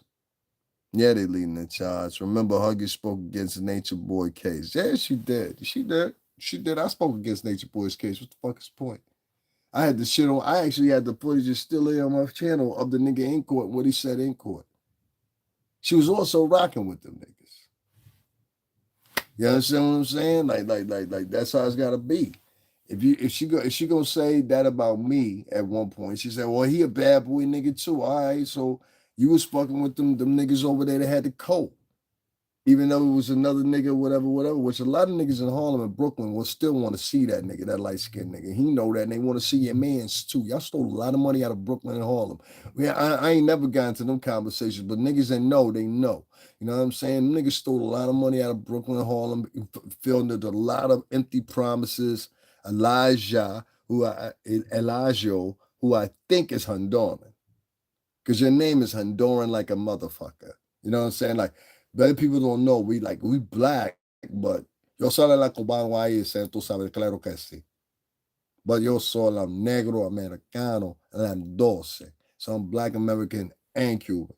That nigga, a name like Elijah is like it's a Caribbean name. I don't know how to explain it to you, like Dexter or Abatisto. These are Caribbean names. You know what I mean? So like, this is like if you're in the Northeast or you're in the South or whatever, you recognize like certain names around your local. Like I recognize certain names when they come from the Caribbean and where they come from in the Caribbean. A name like Elijah is like that name is like Cuban, Honduran, or like British West Indian. That's only 3 groups I would know that name's coming from. But this motherfucker, yeah, I had the video still up on his channel when that nigga was in court and what the judge said to him and everything else. But she rocked with them niggas. You see what I'm saying? She rocked that nigga. One of the niggas from there. Anyway, she ain't rock with them niggas. I'm not saying she a pedophile or nothing. I don't think Huggy no pedophile. There's a lot of things Huggy is, but Huggy ain't no pedophile. She ain't no pedophile, no, she ain't no thief. You know what I'm saying? She ain't no pedophile, she ain't no thief. But they using her. And I know what that play was on that Piers Morgan shit. I said they trying to get an interview without getting an interview. They bring in for an interview or put a target on the back. But if we do an interview that's just open and it makes it look like it's just a fucking interview, we can get all the questions and information based on her own admission. And then we make a deduction of what we think from that. And I'm trying to tell you, Huggy, stop talking to these niggas. I saw the shit she did on Star the other day. Let me tell you about Star. Um, I always speak about Star. I've been sharing Star. I've been part of that movement there probably for the past 10 years. I remember Star from the Star Report. I remember back with DJ Alias. I come from that far back with Star and the Star Report. Um, I remember Around the Way magazine. You know, it was in print. I remember the public access channel. I remember all that shit. With that being said, I'm very familiar with Star and his brand and what Star does. Star's like me and like Jaguar. We're all three Tauruses. We don't take shit from people. You fuck with a Taurus, we're gonna go full throttle with you, and whoever the fuck loses at the end, fuck you and fuck everybody else as I'm going out. Huh? That's how we think. And so when I saw these two get into exchange or whatever, Huggy, I kind of saw you try to do it with peers too. You try to talk over people. Sometimes, Huggy, you just need to shut the fuck up and people got your point. You understand what I'm saying here? Sometimes you just need to shut the fuck up and people got your point. And she doesn't know how to do that very well. She did that with me too. She talks over people. And I don't think she does it intentionally. She does it just because she's trying to get a point across. And sometimes she'll have an epiphany like many of us Tauruses do in between at the moment of getting a point. And you know what I'm saying? That's how we are as Tauruses. And you know what I'm saying? Like that's just how we are. We adamant of who we are. We're very cocky people, and we're very, very, very, very high on self-esteem. That's why I tell motherfuckers all the time, there's nothing you can possibly say to me, and based on my history, what I can put on my resume, my experiences, even currently, that can make me deuce down on my self-esteem or anything else. There's nothing. And I had a whole try all kinds of places. Don't work. You know what I mean? Glad to see you at it again. Gotta keep getting spitting facts down, but peace out, man. Peace to you too, God. Already. I appreciate everybody coming here, guys. Make sure y'all hit up the Cash App. It's printed right down below. $ STRINGERBELL80. I'm gonna let y'all know ahead of time. I got some things coming up for y'all. I wanted to do some things today, but I don't think I'm gonna do them today. I think what I'm gonna do is I'll actually do them this week or whatever. We got a lot of good things coming up for y'all this week, so make sure y'all check out the channel. All the other stuff that I got on here. Make sure y'all donate to the channel. Put $10, $15, $20 in there, whatever the case may be. Because as y'all know, we don't usually we do a lot of moving around. You know what I'm saying, which requires money. So the same way that y'all are subscribing and helping these guys out, that this basically the majority of their podcasts um, exceed them sitting in their bedroom talking about situations and localities that they never been around in their whole entire life. You understand what I'm saying? I'm gonna do another stream tonight, man. We're gonna keep it going, man. I was gonna do this one like that, but I was really excited. We let me mention this before I do the other stream tonight. So we did 1.2 million views this month. 1.2 million. And I put up a picture of that in the community section. You guys go check that out. But we did 1.2 million views. We reached a milestone of 20K subscribers, 22,264,000 subscribers to be correct. And we also hit a milestone in watch hours, which we had over people, which means that the majority of the time they were watching my video, which was at 11.4K hours. So we did some big numbers this month. We're going to try to keep the numbers up this month coming up or whatever. I wish YouTube paid as much as them numbers, but evidently they don't. It is all good because they take their percentage as well too. But it's all good, you know what I mean? We ain't fronting too much, but we hope that the people would start donating a little bit more as you see what's going on or whatever. This past week we covered the mayor's second arraignment, trying to get one of his charges dropped or whatever. It was really close and personal, or whatever the case may be, and we'll continue to do so.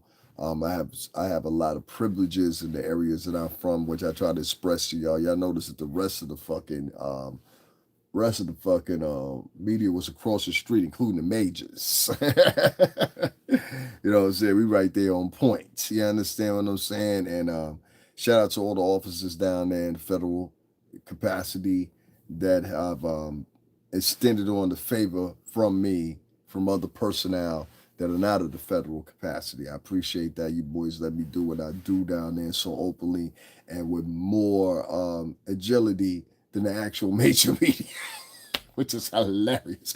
They don't understand it, and like it's so funny to me. They're like, no, if you because they look at you fuckers as all that every last one of y'all has an agenda while you're down here. I don't have an agenda when I'm here.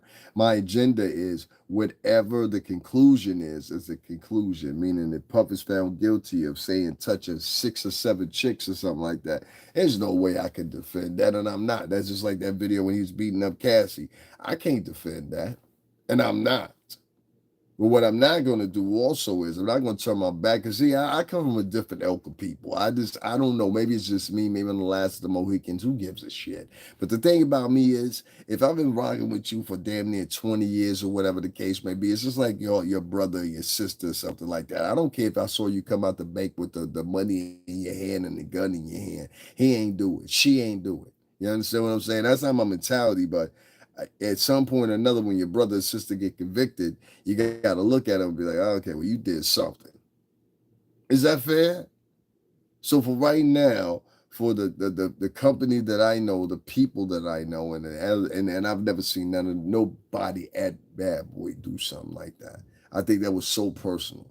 I'm not gonna sit here and bash this man until I find out the specifics. And I think it's wrong. And I think it's kind of punkish that a lot of you suck ass niggas in the regular fashion. I would have never said nothing about Puff when he was out, nigga. How dare you? Huh? Huh? You nigga, you had years to say something about Puff. See, I don't mind if the chicks say something. They gonna do what they do.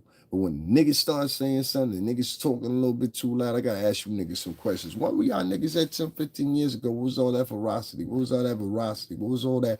What was all that shit then? Huh?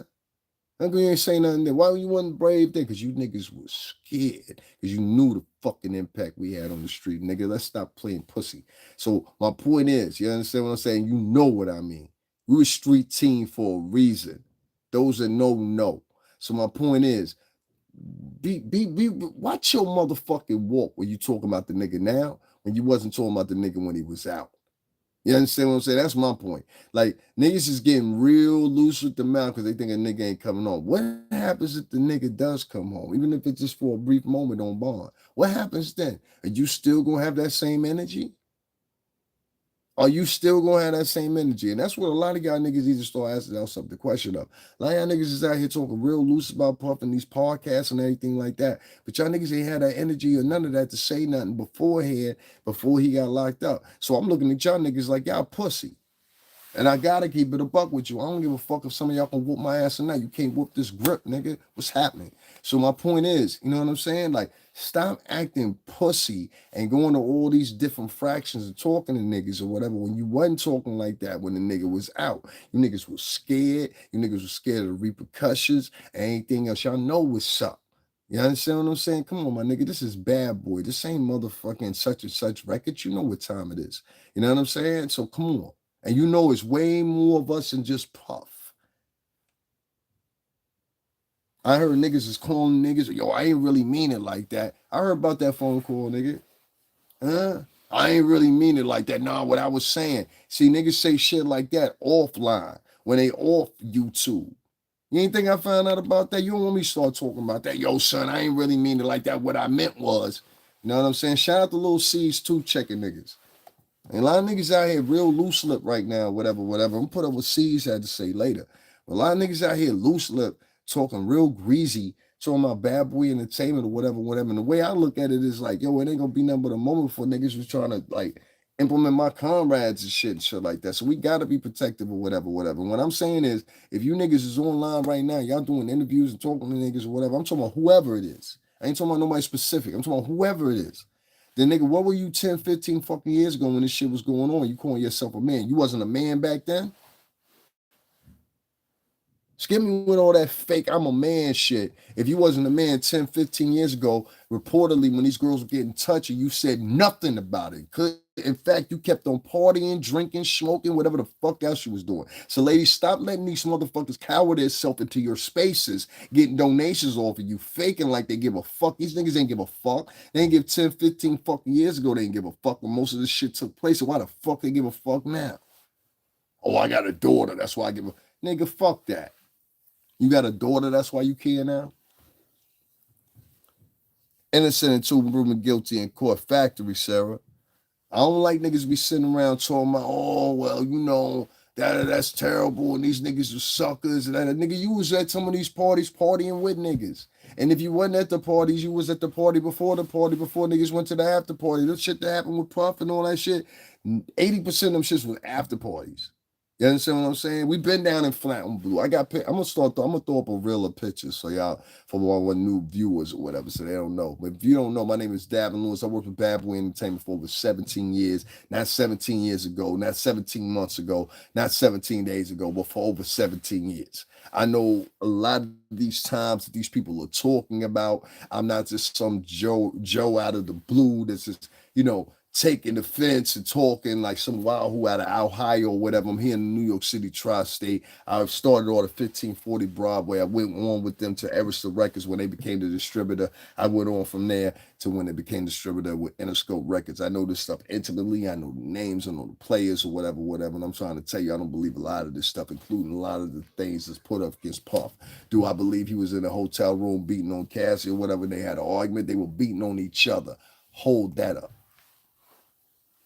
And Cassie, if you're going to send people out here and give them messages to deliver, like you finally got the message to get Tiffany the fuck out the way, didn't you? Huh? Anyway, long story short, that fucking fuck. My point is here. That fucking fuck. That fucking fuck. Oh God, I can't. Like, there's a lot of people that I don't like, but I particularly don't like that fucking fuck, because the only thing you're doing is using Cassie. You don't give a fuck about Cassie. Yeah, sure, you guys had a friendship, but you're monetizing your friendship. You fucking fuck. Why the fuck are you doing interviews about what happened to Cassie? That's why I don't like you. Or doing video after video. That's why I don't like you. And you run back and tell what the fuck you want to tell, you fat fucking fuck. You look like the fucking, you know what she looks like? She looks like the fucking owl off the Tootsie Roll commercial. Remember the old Tootsie Roll commercial? How many licks does it take to get to the door of a Tootsie Pop? Remember the owl said, one. She looks like that fucking owl. I can't stand this fucking bitch. Anyway, long story short, fucking Tiffany Red. That's what I'm talking about, you fucking cunt, yeah.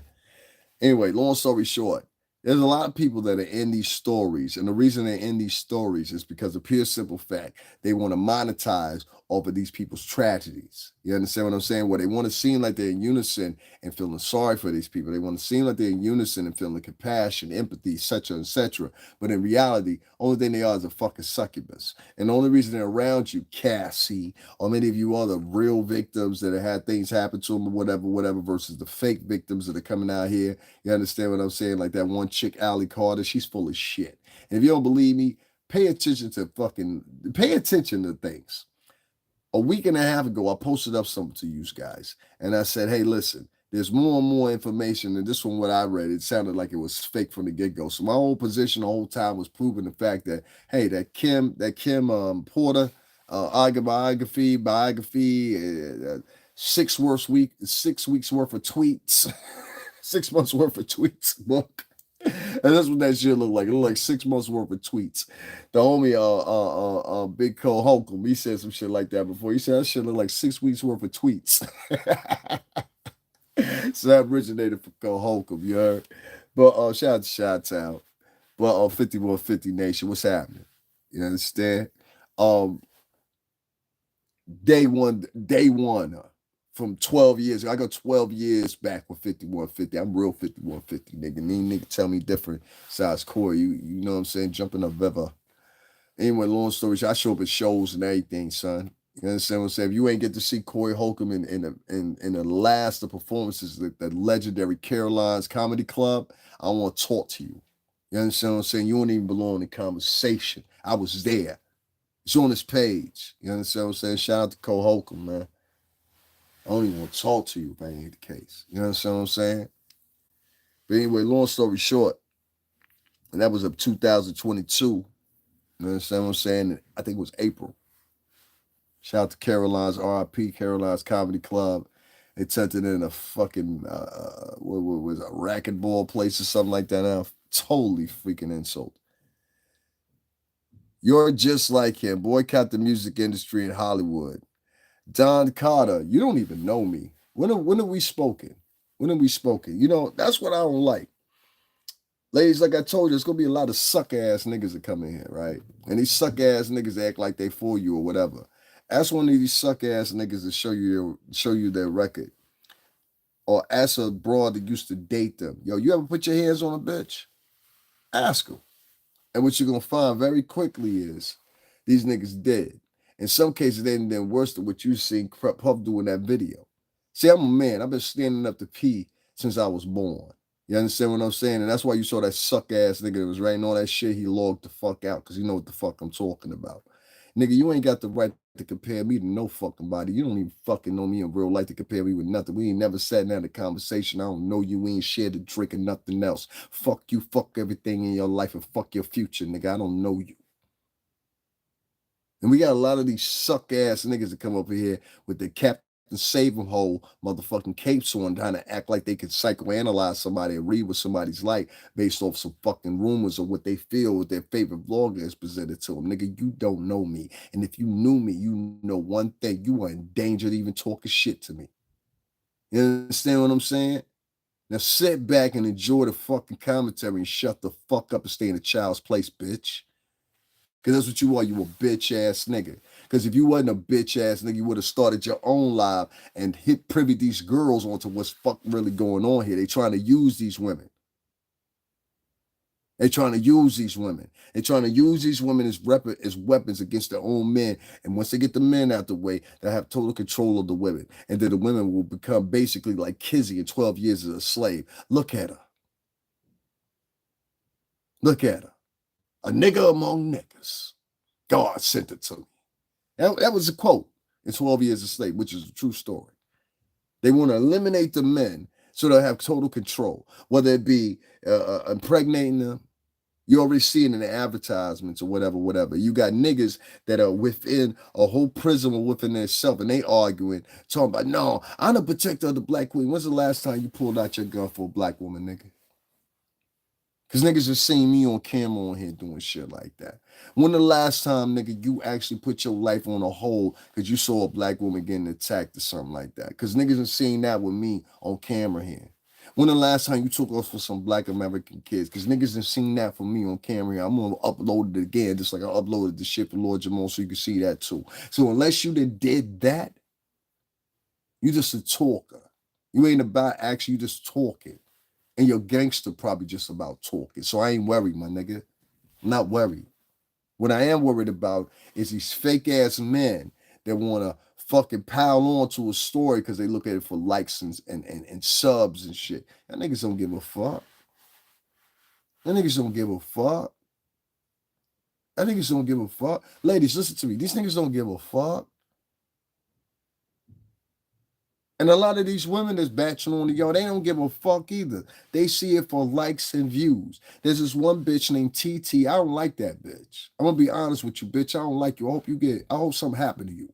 For real. You're nasty, you're obnoxious, you're mean. You're just a condescending fucking cunt, in my opinion. You know what I'm saying? And I don't like you. Respectfully, I don't like you. You understand what I'm saying? Not because of you deliver your stories. It's the how you're so vehemently adamant on what you're saying is the truth. And once again, another one has never been around the music industry. There's somebody talking to be talking. There's only certain people I respect that talk about the music industry. Shout out to Bayface Gary. Shout out to Star. Shout out to motherfucker Choke No Joke. Real niggas have really been in the industry that know of me and I know of them. You understand what I'm saying? Other than that, I don't like niggas like that. Here's to be over here, this talking to be talk. Oh, I Googled this. Let me talk about this. You have no offline experience with us. But yet you're talking as if you were there. You wasn't there. You wasn't around in the time period. You ain't work around us. Fuck, you weren't even in the music business. Why the fuck are you talking for? And that's the shit that bothered me. And I think another problem is, it used to be a time when chicks used to watch their mouth because niggas. Let me tell y'all something, right? Fellas, start practicing this again. I got two sisters. I love my sisters. Plus, I got some homegirls that's just rough. Bitches that cut you up, do whatever. Like, for real. And they all island chicks. Like, that's the weird stuff about it. They ain't even American chicks, most of them. Point is, I'm getting it. Point I'm getting facts. Point I'm getting at is, like, stop. A lot of these men, just like they make game on you to try to get vajay from you because they lower tier. You understand what I'm saying? Like a lot of these men just lower tier. They lower tier in looks, they lower tier in accomplishments, they lower tier in life. This niggas out here to be selling y'all dreams, and this nigga live with his girlfriend and been there for the past 10 years, not on the lease, because he a bum. You understand what I'm saying? This niggas out here that 40 plus years old, they never had a bank account. This niggas out here that's like 40 plus years old, they never had a place in their name. This niggas out here that's 40 plus years old, they ain't never had a car in their name, ain't never been on a trip outside their immediate area, etc., etc., etc. You understand? You understand what I'm saying? This nigga still leaning on slinging D to have a place to stay with chicks. Chicks, y'all know who the fuck I'm talking about. So if y'all know these niggas, y'all be able to register these niggas when y'all run into them in 2024. How can y'all ain't able to register these niggas when y'all see them online? It's the same type of nigga. I'm trying to tell y'all. I love y'all. I'm trying to tell y'all, like, it's the same type of dude. Y'all got the same type of dude. And once he was in your face trying to sleep in your bed and eat your kids' snacks up or whatever offline. Now this nigga online, it's the same type of nigga online. So when y'all see a lot of these niggas, they be online, they be sitting there, they be trying to feed to you. Like, yo, I care about you, sister.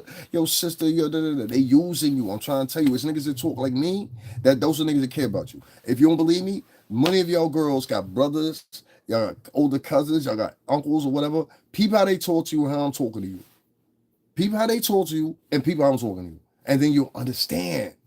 Y'all listen to motherfucker. Well, particularly what I think and I find more peculiar than anything is that Diddy and the rest of the Bad Boy Entertainment crew, this means that they had to potentially in 2008, even though I wasn't there and I wasn't in prison, I've never been in the music industry. I don't have any people in the music industry that are friends for more than even a year. But I'm going to give my opinion anyway. And I'm going to get thousands of views from a bunch of novice motherfuckers that ain't never been in the business either. I'm Davin Lewis. I've been there for 17 years. I'm trying to tell you, a lot of this shit that these niggas is pushing is chuck. A lot of shit that these bras is pushing is chuck too. But these dudes, I'm on y'all because I'm a dude. You understand what I'm saying? A lot of y'all niggas had 15, 20, 30 plus years in some cases to say what you was going to say and you said nothing. So instead of sitting up here acting like you the brand of chivalry now, shut the fuck up and sit in the fucking corner, nigga. If you ain't motherfucking sitting there asking for this nigga's motherfucking resolution as far as this case is concerned or whatever, shut the fuck up. And we sitting up here acting like you a friend of women now all of a sudden or whatever, nigga. You like 10, 15, 20 years passed by and now your story, well, I always knew something was going on. The fact that you said there was always rumors and you never investigated under rumors right there in the fact make you a suck ass nigga. You understand what I'm saying? I've seen a lot of Johnny come lately ass niggas that be jumping on the bandwagon trying to talk about this shit. Nah, nigga, you guilty too. If Puff guilty and you was around for all them years or whatever, you saw all this shit go on and you trying to save your name to salvage your name, because that's what a lot of you hoe ass niggas is doing, trying to salvage your name. I'm talking to niggas in the industry. Yes, I am. So a lot of you hoe ass niggas would have never said nothing like y'all saying to these floors and shit like that if Puff was out. Y'all niggas was mute. And even when you was giving your interviews, you put an edit on it like a motherfucker, didn't you? Yeah, you did. So stop sitting up at MC Shan that said the same shit the other day. Niggas is real loose lip right now, but when Puff was out, niggas wasn't there acting all tough and you know what I'm saying? Because you was scared. Please don't forget. Did y'all forget? It's thousands of us. Spread that story. International. Spread that story. For all you niggas that's in the industry that's talking right now, spread that story. Thousands of us. Thousands of us. So stop sitting back and talking all this shit about motherfucking puff this, when you did absolutely nothing. As an artist, as an individual, you sat back and collected your check. And don't sit back respectfully, Lord Jamar, and have conversations or even entertain the conversations about Clive Davis where you and Brand Nubia will sign Arista Records, nigga. You and Brand Nubia will sign the Arista Records under Clive Davis. You don't remember? I remember the singles. Don't let it go to your head, no. That was under Arista. Huh? You gotta love me or leave me alone. You gotta love me or leave me alone. Y'all know what I'm talking about. Go check out that joint. It's one of the most popular joints amongst Move On, Black Man Move On, and Punch Jump Up to Get Beat Down by Brand Newbie. All that shit under Arista, nigga. The fuck you talk about, Lil Jamal? Stay up the highway, man, nigga. You had a long time to talk about this shit when you talking about all this shit you talking about now. I ain't here to condescend you. I ain't here to tell nigga because I love you, nigga. I really do. But this, you just seem real weird right now. I'm just saying, you seem real weird out here right now, real opportunistic. When you got your start from Vlad TV, everybody know that. You interviewed Talib Kweli not even 3 years ago talking against Jaguar Wright. Now you got Jaguar Wright on your podcast. My nigga, come on now. You even interviewed another nigga, which I ain't gonna put out his name. You can go right to his channel right now. Check this out for yourself. Put in the God podcast, Lord Jamal and Talib Kweli. Put that shit in right now. If something different come up right now, I guarantee you, nigga, come smack me in my face right now, nigga. On my mama, nigga, come smack me in my face right now. Why? Why? Unless somebody in here tell me I said something different. Nigga, you interviewed Talib Kweli, and it was in a position that you were promoting him against this chick. Now you turn around and interview this chick and try to dispel everything that he said prior to that and laugh and giggle or whatever. For all I know, she probably knew that shit before she came on there with you. She might have known that shit before she came on there with you. Huggy, you gotta watch these niggas. The fuck, bro? You gotta watch these niggas. I'm talking about some gay mafia, nigga. Ain't no gay to it, nigga. Exempt that gay, nigga. You already know what time it is. Let's not stop playing here, huh? Okay, all right. Let's stop all this BS for fucking likes, man. You was over there with Vlad. You look stupid saying you was Vlad's boy for years, nigga. The God podcast got its start from a white venue. You understand? L'chaim, nigga. So, like, let's stop that shit. All right, let's stop that shit. You can't go pro-black, then you partner up with a white man, because Brand Nubian was playing pro-black. That's why I remember Brand Nubian for. You can't go pro-black, then get over here with the white man, kiss and towel, motherfucker, build up your platform off a white man that's married to a black woman, turn around, you understand what I'm saying, then go back to pro-black. Shit don't work like that, dog. Shit don't work like that. No, nigga. We remember you when you was on there with Vlad and you was agreeing with Vlad. You understand what I'm saying? And the God podcast got its birth from there. Shout out to Raw Digger. You understand what I'm saying? Nah, nigga, I ain't disrespecting you and I ain't trying to beef with you or whatever. You know I get down just like you get down. I pull triggers too, nigga. It ain't about that. It's about the fact that you look real hypocritical right now. You look real hypocritical right now. When you been around longer than any, nigga, you been around longer than Puff almost.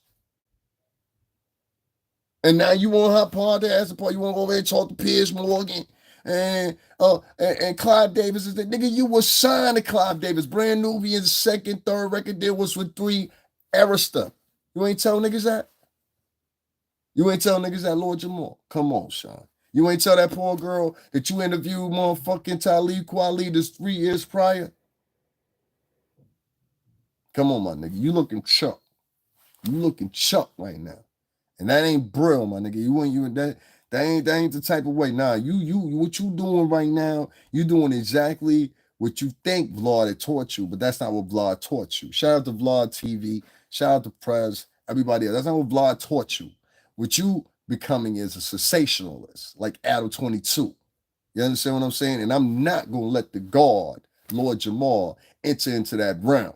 Just like you understand, God, there are some people that come to you, beloved, as angels that are here to hold you back from the temptation that you have right now. You have a temptation right now. You don't realize it. I'm here to make you realize it. Stop talking to these folks that you once in a time talked against, Lord Jamar, brand Nubian.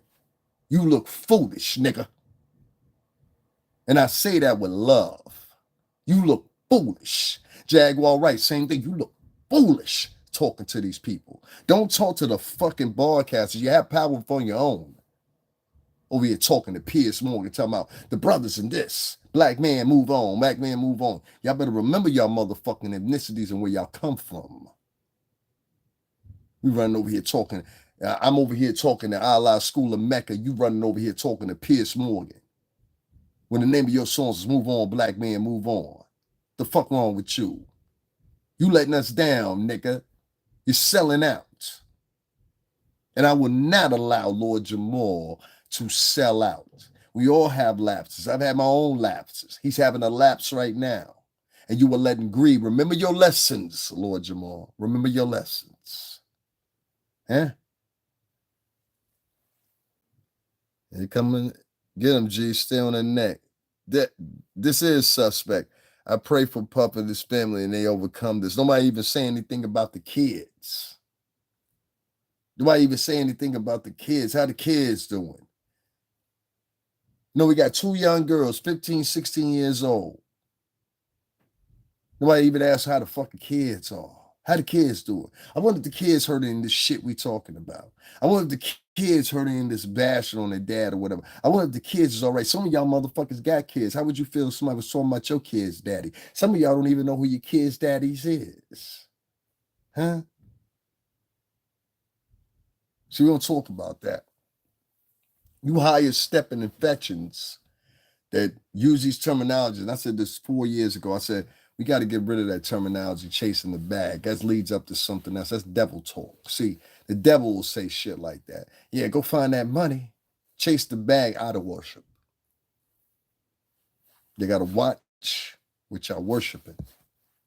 Sometimes when you think that people are in your corner or they want to mirror your message, they're really not. They're there for their own personal benefit. I'm not here for my own personal benefit.